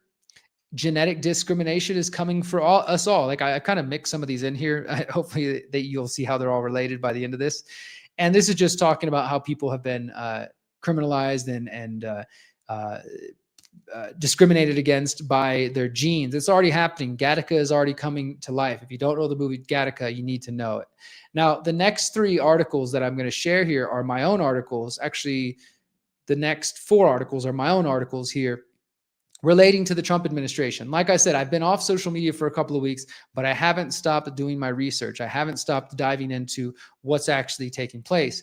And as soon as Trump won office, like I said, with this whole Anthropic and Palantir contract getting signed, as soon as Trump came in office, the ICE, Immigration and Customs Enforcement, who are the people who are supposedly going to lead Trump's effort to round up millions of Americans who are staying, in the country illegally, people who came to the U.S. illegally, going to round them up and potentially with the help of the military.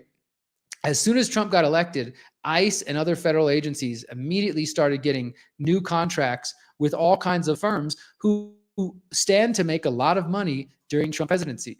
One of them is called the NS Group, which you might have heard about in the past.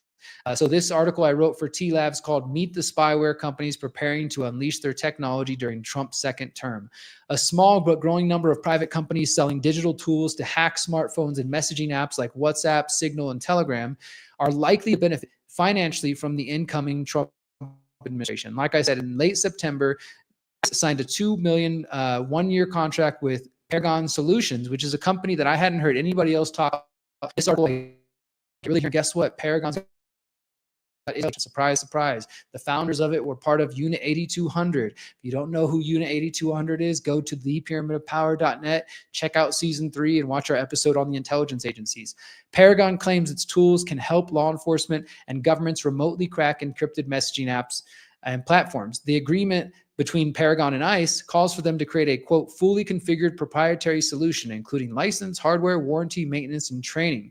Within weeks of the ICE Paragon contract becoming public, all of a sudden the White House said, whoops, we have to review this to see if it violates the 2023 executive order by Biden. We forgot about it. Last year, we put out an executive order that was restricting these exact type of contracts. Oops, now we're trying to sign one. Let's review it. So that's currently being reviewed. And it's because the Biden administration is at least paying lip service to fighting spyware. Now, for those who don't understand this term spyware, it comes from software, right? So software is a type of program that you can load into your device, your phone, your computer.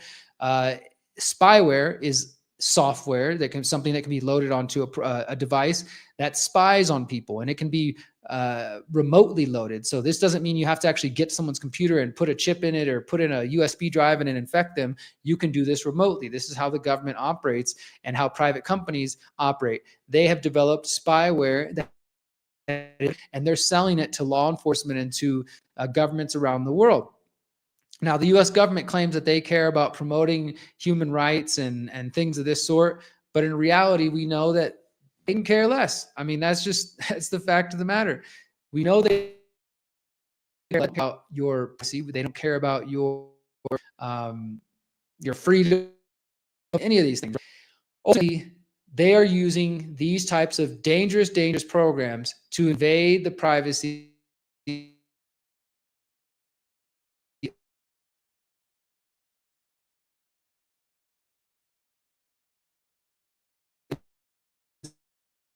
their private on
All right. Oh. Sorry about that. I think I just started ranting so much that my whole computer decided to crash for a second. I apologize about that. We're gonna go ahead and just pick it back up. I don't know exactly when I cut out. I will edit up this video and release the full thing afterwards if you want to get caught up. But what I was talking about is the spyware companies that are preparing to benefit from Donald Trump's incoming presidency, including the NSO group, including Alexa, including Paragon Solutions, and other groups that do have connections to Israeli intelligence at Unit 8200. And these companies are preparing in many ways. They're preparing for Donald Trump, who is calling for the largest deportation operation of illegal immigrants in the country. Well, how do you think they're going to do that? How do you think they're going to locate all these people? Well, one of the ways they're going to do that is probably through spyware programs like we're seeing here with Alexa, with NSO Group, and with Paragon. So I started digging into Paragon, and it's a shady organization. It's one you should definitely know more about. On October 31st, more than 30 civil society and digital rights organizations and spyware experts signed a letter which calls on the Department of Homeland Security to release the details of a $2 million contract that was recently signed by Paragon and ICE, because like I said, ICE is getting everything, getting all their ducks in a row to really come after the illegal immigrants, and they need technology to do it. So this is the thing: is you have the typical NSA surveying, monitoring your phone internet traffic. That's totally different from this. This is spyware that has been loaded onto devices which can remotely hack and crack encrypted devices and access all kinds of things, download all your pictures, everything. So 30 civil society organizations are calling on the DHS to give more details about their contract with Paragon. It says, quote, "We're seriously concerned that this contract may not comply with Executive Order 14093 and may lead to violations of both domestic and international law." They suggest that Paragon's contract is with Homeland Security investigations within ICE, and that it, quote, suggests that HSI is the primary intended user of graphite.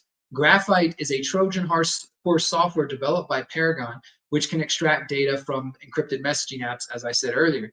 And the organization's write, "Publicly available information has not indicated that HSI has a robust oversight to ensure that it does not use spyware in a way which infringes on the rights of the people in America. Even if Homeland Security Investigations uses graphite solely to support investigations into heinous crimes, the agency does not enjoy blanket discretion to deploy spyware." And so, yeah, I mean, have you ever heard of graphite? Have you ever heard of Pentagon? Have you ever heard of Star Shield? These are all important programs. I'm not saying everybody needs to be completely well versed on all these different things, but the point is, there's a lot going on here that most people aren't paying attention to. All people are just saying, like, "Oh, Trump appointed RFK," or "Trump appointed Dr. Oz," or "Trump and Elon Musk." Meanwhile, Elon Musk is making billions of dollars off helping the U.S. government build massive military and intelligence and surveillance apparatus. Paragon, though, as I mentioned, is highly connected to Israeli intelligence and to former Israeli Prime Minister Ehud Barak, who was also on Jeffrey Epstein's plane a dozen or so times. And it goes on and on from there. And then what we're really seeing here is that it appears that ICE is really preparing. As we saw here in the 3 months leading to the presidential election, ICE signed $20 million worth of contracts for spyware, surveillance, and forensic tech that will allow them to track down people that Trump has promised to deport. And Forbes magazine reviewed numerous ICE contracts and found that they have purchased technologies that can surveil phone calls, text, and social media activity, as well as identify individuals through facial recognition. In the last 5 months alone, ICE has agreed to the largest federal purchase orders to date. And it goes on from there. I mean, so basically, like, they're preparing. ICE is preparing. They're preparing to make massive amounts of money. And one other aspect here that I need to point out is, as I was talking about a few moments ago with the lobbying of Donald Trump filling the swamp up again, is what I wrote here.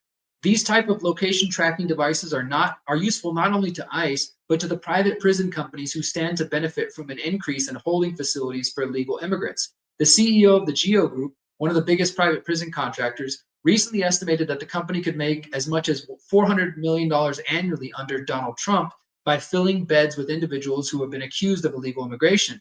And guess what? Pam Bondi, who is Trump's pick for attorney general, used to be a lobbyist for the private prison group Geo Group. So she's a lobbyist for them, and then she gets appointed AG in a law enforcement position where she can have a direct role in the amount of people that they go after. And then the CEO of Geo Group immediately says, "Yeah, we're about to make $400 million a year, guys. Woo, we're about to have some good time under Trump." Some of the other companies that you need to know about: Bolden, based in San Diego, California; Cellebrite, another Israeli firm; Clearview AI, you've probably heard about them; Magnet Forensic, they've got Android and iPhone hacking tools; Penlink is another one. And then I go further into this whole thing. But this is an article I wrote a few weeks ago. If you don't know shit about spyware, I encourage you to learn more about it. Check this article out. Meet the spyware companies preparing to unleash their technology during Donald Trump's second term. Now, this recent article I wrote to kind of pick up and continue this trend of exposing people associated with Donald Trump. This one, you can't hide. Elon Musk and SpaceX are helping the U.S. intelligence build the world's largest spy satellite network. Now, the interesting thing about this, and you know, I'm equal opportunity for everybody. I open to any conspiracy for the most part when there's the right time of day. I have friends who are flat earthers. There's a lot of people like, "Derrick, there's no satellites because we're living in a dome and the earth is flat and the Bible's real," and all this kind of stuff. So they didn't even bother reading this. And if that's how you feel, that's great. But even if you think that the satellites aren't in actual space, because what this article is actually talking about is low Earth orbit. So that's not talking about out in space. These are low Earth orbit. So even if you think all satellites are just being held on balloons or whatever, this is still important. Surveillance is real, and they have been working on programs like this for a long time. And so I basically just use this recent interaction on Twitter as a jumping off point to discuss Starlink and more specifically Starshield. Ron Paul had tweeted that he was not going to be able to do his show last week because of internet outage in his area. And then Elon Musk said, "You should get Starlink." And Ron Paul said, "That sounds like a great idea. How much does it cost?" And obviously this interaction got seen by a lot of different people. And like I wrote here, Ron Paul obviously knows what Starlink is, and he might even be aware that Starlink has been a vital part of SpaceX, which is the space part of the company, the alleged space rocket company. What they're really doing while they're getting everybody all fascinated, like, "Oh, we're going to Mars, we're going to space," and they're just sending these rockets up and doing test flights. What they're actually doing is they're sending out satellites for the U.S. military and intelligence to spy on their people. Every time they're doing a rocket launch, you're actually celebrating them pushing out more surveillance equipment into the world. But so Ron Paul might be aware of some of that, but what him and most of the public do not know is that SpaceX is a key partner of the U.S. military and intelligence apparatus and is helping them build a massive surveillance grid. And this is one of the many reasons why Elon Musk is all up on Trump's nuts right now, because he knows that his companies are going to do an amazing job if he gets on board with this. If Elon is his right hand buddy and he comes along and basically helps him design whatever his second presidency is going to be. I mean, the technocrats are in the White House. Not to say that they wouldn't have been with Kamala Harris, because you had the Bilderberg Group in the form of Eric Schmidt and other technocrats funding her. But the point, the technocrats, the Zionist technocrat Bilderbergers are running the show. Not that they weren't before, but just in case you need any more proof of it. So Elon has been involved with SpaceX with this really secretive program known as Starshield. It was first reported, as far as I could find, just last year in Bloomberg. They said that SpaceX had received a contract from Space Force to, quote, provide customized satellite communications for the military under the name Starshield. And Starshield would offer service to the military for 1 year using SpaceX's existing Starlink satellites. Air Force spokeswoman at the time said that the contract, quote, provides for Starshield to end-to-end service via the Starlink constellation and equipment. And this is to say the U.S. military and intelligence will be piggybacking off the Starlink satellites, which are being sold to the average person as a convenient and fast way to access the internet. So they're telling everybody, look, oh my God, Starlink, it's so great. And even in the freedom community, man, I've been to a few places, freedom-minded people who are using Starlink. I get it if you're out in the country, if you're out in a remote place, but there are more than one satellite internet companies out there. Starlink isn't the only one, just FYI, if you don't want to support Elon Musk. In a 2002 report, it was reported that SpaceX had contracted with an undisclosed U.S. intelligence customer. This just shows you that going back 20 years, right after 9/11, SpaceX was already working with the U.S. intelligence and military. Elon Musk has been a longtime partner of them. It's nothing new. Musk's Starlink contracted with the U.S. Department of Defense to provide an undisclosed amount to provide Starlink communication to the Ukrainian military. And the official website for Starshield says that the program is aimed at providing satellites to customers for processing encrypted communications, as well as capturing data about the Earth. It also offers satellite buses for the most demanding customer payload missions. And that basically means we can help you launch your secret satellites out into space or low Earth orbit if you want. And it wasn't until just earlier this year, February 2024, when the Wall Street Journal also reported on another contract relating to Starshield. And it says these previously unknown 2021 contract was worth a whopping $1.8 billion, and it was related to the secretive Starshield satellite communication. And at first, we had no idea. They refused to reveal which agency in the U.S. government was Starlink, SpaceX, Starshield contracting with. Well, they didn't say, but then Reuters reported by March that, according to 5 sources with inside knowledge, the contract was between SpaceX and an undisclosed U.S. intelligence agency. And according to them, it was the U.S. National Reconnaissance Office for the $1.8 billion. And they're not the only ones. You got longtime military-industrial complex contractors Northrop Grumman, who's also working on a classified spy satellite system with SpaceX and the military now.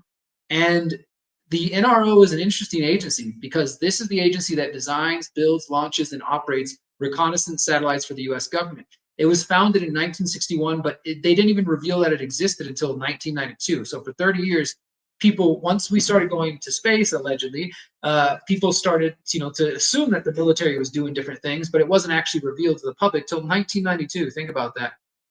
And they provide satellite intelligence to the NSA, to the National Geospatial Intelligence Agency, and to the Defense Intelligence Agency. There's a really interesting history that you can find here. What I do in my article is outline some of the history between SpaceX and NRO, that it does go back quite a few years. And essentially, as I said a few moments ago, every time that they're doing one of these SpaceX launches and people are like, oh, look, cool rocket going up in the sky, they're actually, the payload that they're sending is satellites for the National Reconnaissance Office. So in September, there was a launch on a SpaceX Falcon 9 rocket. In October, there was another one. They got awarded contracts for 9 launches. And so they continue to work with the U.S. military and intelligence firms. And as I wrote here, some supporters of Elon Musk might argue that he is simply being a smart businessman and cashing in on U.S. government money while remaining agnostic about how the technology he supplies is deployed. Not only is such an excuse a cop-out, an attempt at absolving Musk and his cohorts of personal responsibility, it is utterly ignorant to deny the danger in supplying the world's largest military with an even greater ability to spy on the world. And I quote from Christopher Scalise, who's the director of the National Reconnaissance Office, how he himself said that once they have these things done, you won't be able to hide anywhere. He said, he's talking about the satellites. He says, what are they going to be able to do? They are part of the proliferated architecture to go off of it and to get us reasonably high resolution imagery of the Earth at a high rate speed. Now you can't hide because you're constantly being looked at. Oh, that's nice. It makes me feel all warm and fuzzy inside. He also talked about the fact that since they're getting heaps of data and there's just too much, the humans can't keep up. So now we need to partner with artificial intelligence. And as I speculate here, it's no doubt that Elon Musk will be ready to offer some assistance in the form of the data which has been gleaned from Grok, the AI bot, which is integrated into Twitter, which has gathered billions of data points from the platform's hundreds of millions of users. So all the different people who are giving Elon, data, private data about themselves, or talking to the AI bot, they're making it, it's learning things, let's say, and if the military is looking for an AI bot to help them filter through all their satellite images and try to, sift through that and see what kind of intelligence they get, I'm sure Elon's going to be happy to be involved. I go further in this article looking at who's the man behind Starshield, former head of the Air Force intelligence. He was an Air Force general. You can learn more about him. I go into the history of the NRO. You guys may remember that at one point they launched a satellite that the logo for the satellite was a octopus wrapping its hands around the world with the word "nothing is beyond our reach." That's the sort of agency that Elon Musk is partnering with now to build this massive spy satellite network all around the world. And it is beyond disturbing, my friends. I've spent way too much time on that story, but I do think it's overall important. This is why our show is going 2 hours, going 2 hours long, because there's so much to catch up on after I've been off social media for a little bit. But I think I have made my point and made my case clear as far as the whole Trump administration goes on. And of course, I will continue to report on this as it progresses. We'll see what RFK does in the HHS, if he can be effective and make anything happen. We'll see, where things go and what this really ends up looking like. But I think the point is clear. We should expect to see more of the same.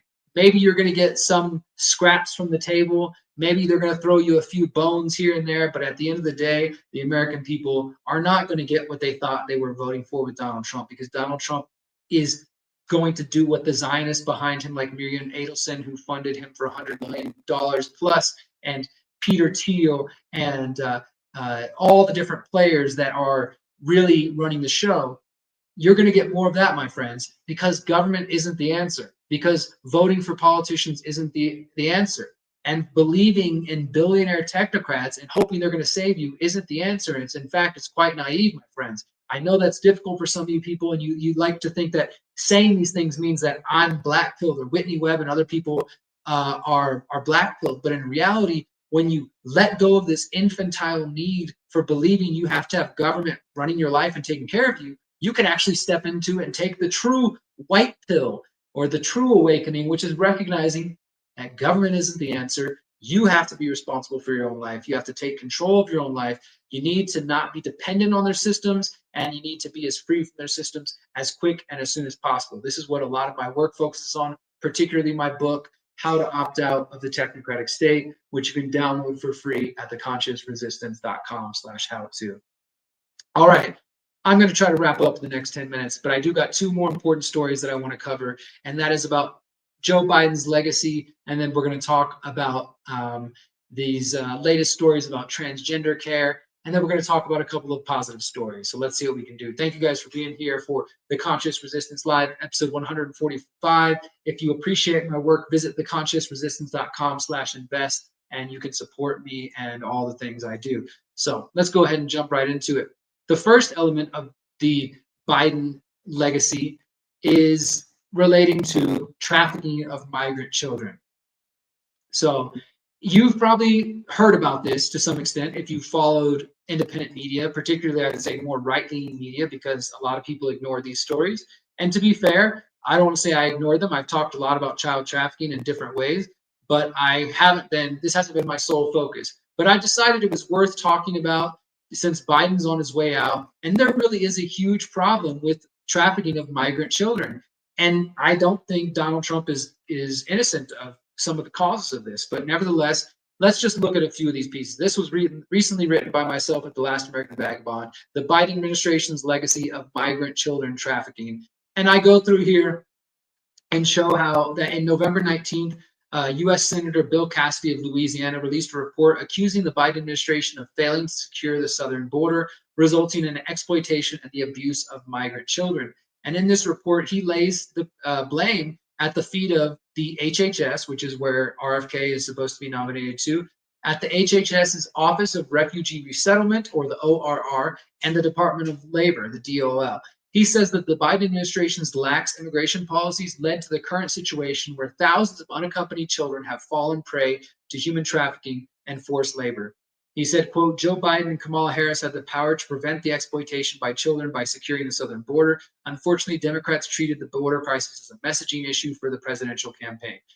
And again, I will say that the unfortunate part about this is that even the people who are maybe doing the good work and raising awareness of this, most of these people are still stuck in the left-right paradigm. So they're still like, Trump's going to save the day, and they're not what I would consider to be fully awake yet, let's say. But still, they're pointing at a real problem.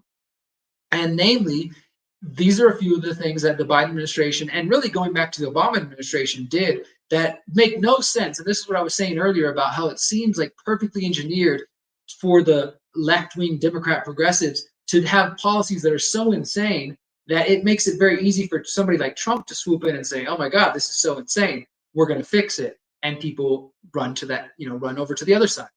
But he talks about how they took several steps over the years to change the process by which unaccompanied children are assigned a guardian, what's often known as a sponsor. So typically a sponsor must be a family member or a family friend who has undergone a vetting process, including a background check. However, the Biden administration, they weakened the sponsor vetting process, including by working with a third-party contractor known as the Providencia Group, which has a, quote, abysmal record providing similar services to the Office of Refugee Resettlement in the past. He also accuses the ORR under the Biden administration of refusing to cooperate with congressional investigations into their sponsor vetting process. And in August, there was a report by the Department of Homeland Security's OIG, Office of Inspector General, who blamed ICE for failing to, quote, consistently monitor the location and status of unaccompanied migrant children once they are released from the federal government custody. And they, you guys have probably heard some of these numbers, like 30,000 children missing, hundreds of thousands. Like, I think some of these numbers are probably being thrown around a bit too loose when you actually get into the finer detail.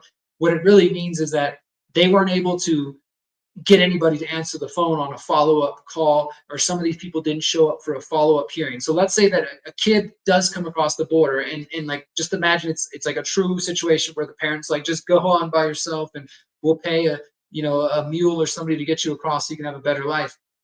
They're supposed to find them a sponsor in the form of a family member or somebody that they can vet before they let them go. And then they're supposed to show up for follow-up court hearings, phone calls, and things like that. And when they say they weren't able to follow up with or communicate with 32,000 unaccompanied minors, that doesn't necessarily mean they're all missing, they're all dead, they're all trafficked. It doesn't sound good either way. It doesn't, I'm not trying to make excuses, but I do think if we care about accuracy, that doesn't inherently mean they're all missing or been trafficked. It just means that they haven't been able to confirm whether or not they are still with their sponsors, and yes, whether or not these kids are safe. It's still pretty fucked up. I'm just saying, I do think there's a distinction. And the OIG report says, based on our audit work and according to ICE officials, UCs, unaccompanied children who do not appear for court, are considered at higher risk for trafficking, exploitation, or forced labor. The OIG also notes that the number of unaccounted children may have been much larger, but due to ICE's failure to issue notice to appear in court, notices to all of these children, the chances of contacting and monitoring the children is very limited. Quote, without an ability to monitor the location and status of the UCs, ICE has no assurances that they are safe from trafficking, exploitation, or forced labor. And I go on and further into this article. I encourage you guys to read it because, again, most of the stuff you've probably been hearing has been coming from biased right-wing supporters who are, Trump supporting people who they have their own bias and their own perspective. I tried to just simply look at the facts. And the facts of the matter is, guys, this does go back to the Obama administration since at least 2012, and this has been building up. The policies have been reported on it. In fact, this has been covered fairly extensively even in the mainstream media. It wasn't just right-wing media who were keeping up with this, going back to the 2012s. And it's just, like I said, it's just a case of them making decisions which do not make any sense unless you want to lose children, unless you want something to happen. That's what's the fucked up part. But the other side, as I end my article here, I write that, is Trump's militarization of the border and military deportation the solution? No, that's the whole problem reaction solution. So the problem's got so bad, now people want a border wall or a virtual border wall, digital border wall, biometric border wall, biometric entry and exit program. It's all problem reaction solution. And so it's an unfortunate situation, just like we were talking about in Syria. It's not an easy situation, it's complex, but you need to watch out for the problem reaction solution. And the reality is this is something that the crimes are on Biden's hands, or whoever's running Biden's office. He's the puppet, obviously, but his administration is absolutely responsible for this. One other aspect of Biden's legacy, potentially, and I wrote this a couple months ago, but keep your eyes on this in the next 2 weeks or so as Biden leaves office. He might issue an executive order which furthers the push towards digital IDs in the United States. I reported on this in late August. The executive order has actually been talked about for over a year now, and a draft of the executive order was actually seen by this outlet called Notice, which does a pretty good job, and I reported on this at the time. It's about expanding the use of mobile driver's licenses or digital driver's licenses and making them more widespread. So there's a chance that the Biden administration is going to issue this executive order before he leaves, and I don't think Trump will reverse it or anything like that, because as I wrote here in my article headline, whether Trump, Biden, Harris, or Trump, Biden, or Harris, digital IDs are coming to America. They're going to sell them to you in different ways under different, circumstances. But at the end of the day, they're all coming, and you need to be prepared for that. So we'll see if that ends up being a piece of Joe Biden's legacy. We already know that the migrant trafficking and all that entails is definitely a part of it. But we'll see if he ends up pulling the trigger on the whole digital ID thing. Okay, so I am going to wrap up here in the next couple minutes. I had a story I wanted to cover about transgender science, but I really want to I'm going to save that one for next week because I want to give it the time that it really deserves and not just breeze through it and not cover the finer points. So we'll save that for next week's episode. But right now, we're going to end with our final story, a bit of good news. Who wants some good news? Look, if you were one of the people who were pushing back against the COVID shots in 2020, 2021, 2022, obviously they weren't out till 2021, but still, we knew what was coming. If you were one of the people who were pushing back and you were telling your employee, I'm not going to take them, and you're telling your employer, I'm not going to take the shot. I hope you don't mandate it, but if you do, I'm not coming to work. If you have to fire me, whatever. There were a lot of people who complied, unfortunately. There were many of us who said, you know what, my body, my choice. If I have to lose my job, I'm going to figure out a way to take care of my family. I'm not submitting. And although life was very difficult for some of those people, the people who stuck it out and stuck to their principles, those principles that some of you out there like to make fun of and think that they don't matter, just need to be pragmatic and win and get things done. But those people who stood by their principles, they're winning now in the long term. And this next set of articles here is a little bit of positive news showing that the people who did not comply and who in fact filed lawsuits, they're starting to win those lawsuits. Now, that doesn't mean all of them. There's still some worrisome stuff happening with the Amish that we'll talk about soon. But let's check out a couple of good headlines. November 8th, Michigan jury awards millions to a woman fired after refusing to get a COVID vaccine. A jury awarded more than $12 million Friday to a woman who lost her job at a Michigan insurance company after declining to get a COVID shot. Much of the award, $10 million, is for punitive damages against the insurance company, according to the verdict firm. Lisa Domsky, who worked at Blue Cross for more than 30 years, said she was a victim of religious discrimination. The company in 2021 did not grant an exemption from its vaccine policy, despite her insistence that it clashed with her Catholic beliefs. Her attorney said she worked 100% remotely as an IT specialist during the pandemic, 75% before COVID hit in 2020. Even without the vaccine, she wasn't a danger to anybody, he said after the trial. Besides the punitive damages, the jury in Detroit federal court awarded her $1.7 million in lost pay and $1 million in non-economic damages. Blue Cross denied any discrimination, and in a court filing earlier in the case, they said that she lacked a sincerely held religious belief. Either way, she won now. $12 million. Think about that. You hold out, you get all kinds of shit talked to you. Your family and friends probably turn their back on you, and then you win $12 million. How much you want to bet those people are now coming back and saying, hey, family, hey, friend member, I didn't, really, you're not that crazy. Now here's a couple other ones. I know that these are not brand new. Oh, please upgrade your browser. Screw you. We're not going to upgrade my browser. Here's a trade secret. If you need to get around paywalls or blocks, use archive.is, and that'll get it done for you. We'll give that one a moment to load. Why workers fired for refusing COVID vaccines are starting to win in court. Here's another one. I mean, this is just starting to happen all over the place. The one I covered before was in Michigan. Here, let me pull this one up. Reuters is reporting on one happening in San Francisco. So this one says a San Francisco federal jury last found in favor of 6 public transit workers who were fired for refusing to comply with their employer's COVID vaccine mandates on religious ground. Jurors awarded the Bay Area Rapid Transit ex-employees more than $1 million each for workplace civil rights violations for a total of $7.8 million. Similar cases make their ways through the courts around the country. Plaintiffs' lawyers tell them they see the verdict as a sign of more big payouts to come. So they're talking about this lawsuit's targeting a food conglomerate in Arkansas, airline in Hawaii, hospitals in Oregon, and a host of other cities revolve around similar claims that employers wrongly refused to accommodate workers who asked to be exempted from the COVID vaccine mandates. And now more and more people are winning. One of the first verdicts in June when a federal jury in Chattanooga awarded a Tennessee woman $687,000. And it goes on from there. I mean, there's just numerous examples that we can find of these cases popping up.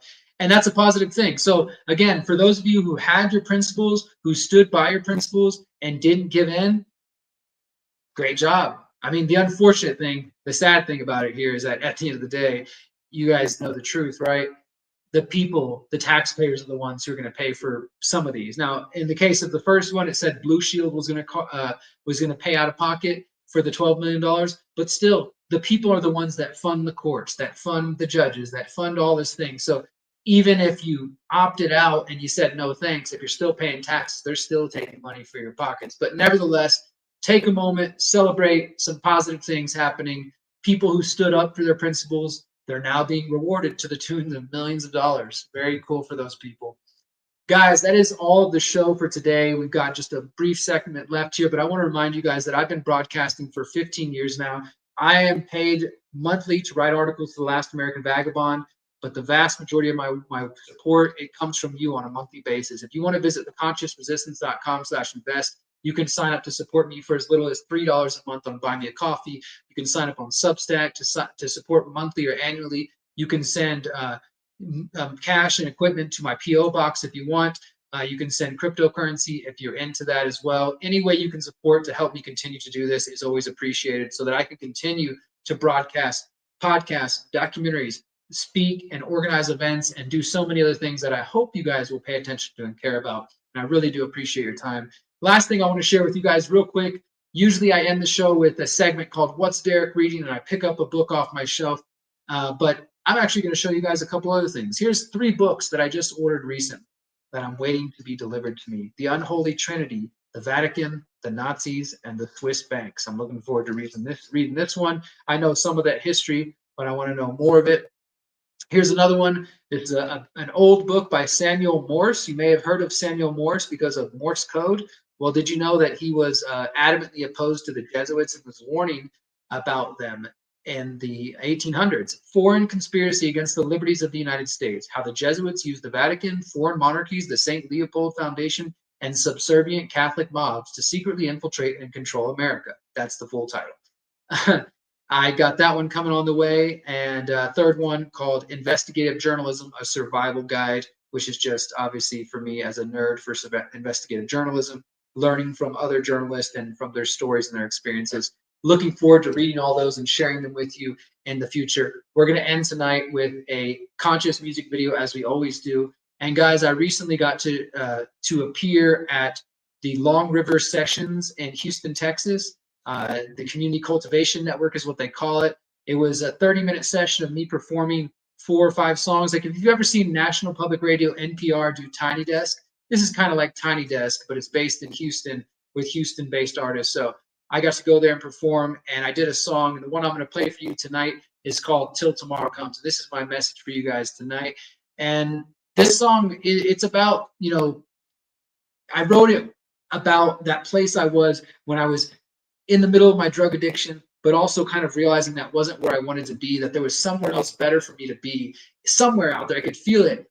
But at the same time, I wasn't quite ready to take the steps necessary to make it happen, if that makes sense. It's like, I know I should go change my life and really pursue whatever it is I'm meant to do, but I'll just worry about that tomorrow. So that's what this song's about. It's called Till Tomorrow Comes. It's about being stuck in the middle of like the craziness. You know you got something better on the horizon, but maybe you'll worry about that another day. So I appreciate you guys who have been tuned in tonight. My name is Derrick Broze. I'm back at it. I'll be back next week with another live episode of the Conscious Resistance Live. I'll be writing weekly articles for The Last American Vagabond. We're working on the next episode of the Pyramid of Power. I'm also working on the People's Reset and Morelia, Mexico. I invite you to come down in 7 weeks if you want to be around hundreds of other freedom-minded, solutions-focused activists who are focused on growing food, getting off big tech, taking care of their mind, body, and spirit. Then you want to visit thepeoplesreset.org. Come hang out with us. And until next time, guys, enjoy this song. Remember, you are powerful, you are beautiful, and you are free.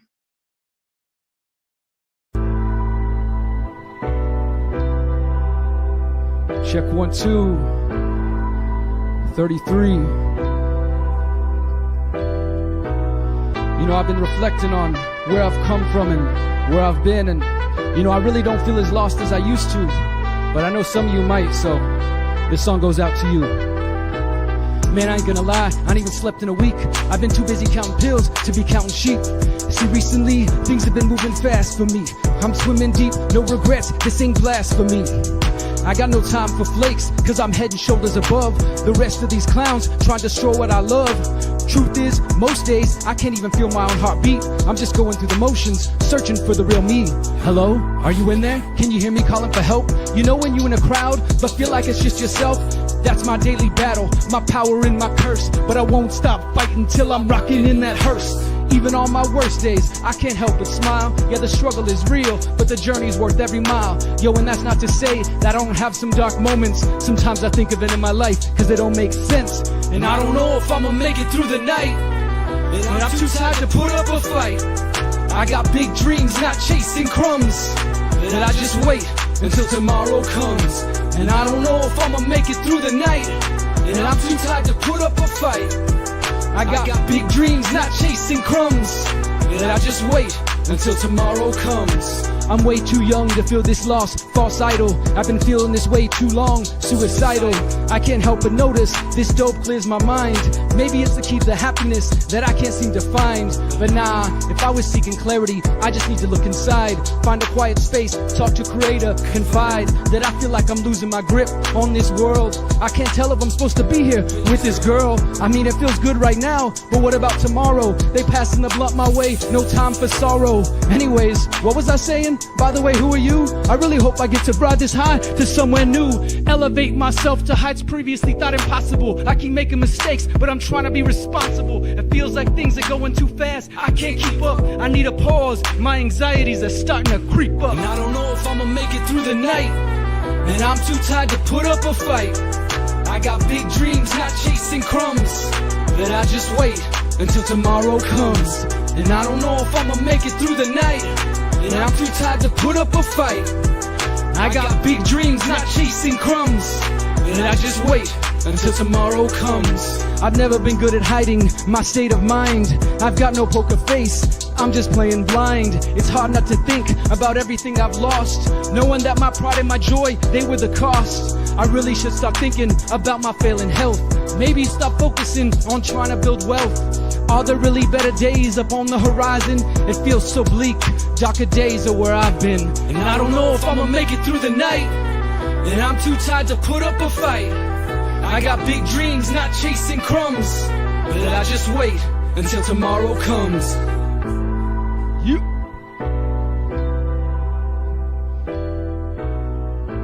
We gotta stop putting off the things we know we need today.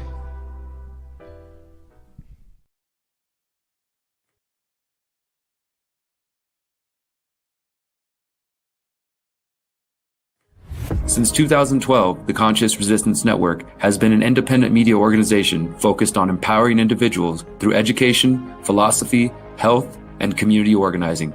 We work to create a world where corporate and state power do not rule over the lives of free human beings. Our motto is leading by example and helping others in their pursuit of freedom. Visit theconsciousresistance.com to find our articles, documentaries, interviews, podcasts, books, and more. Remember, you are powerful, you are beautiful, and you are free.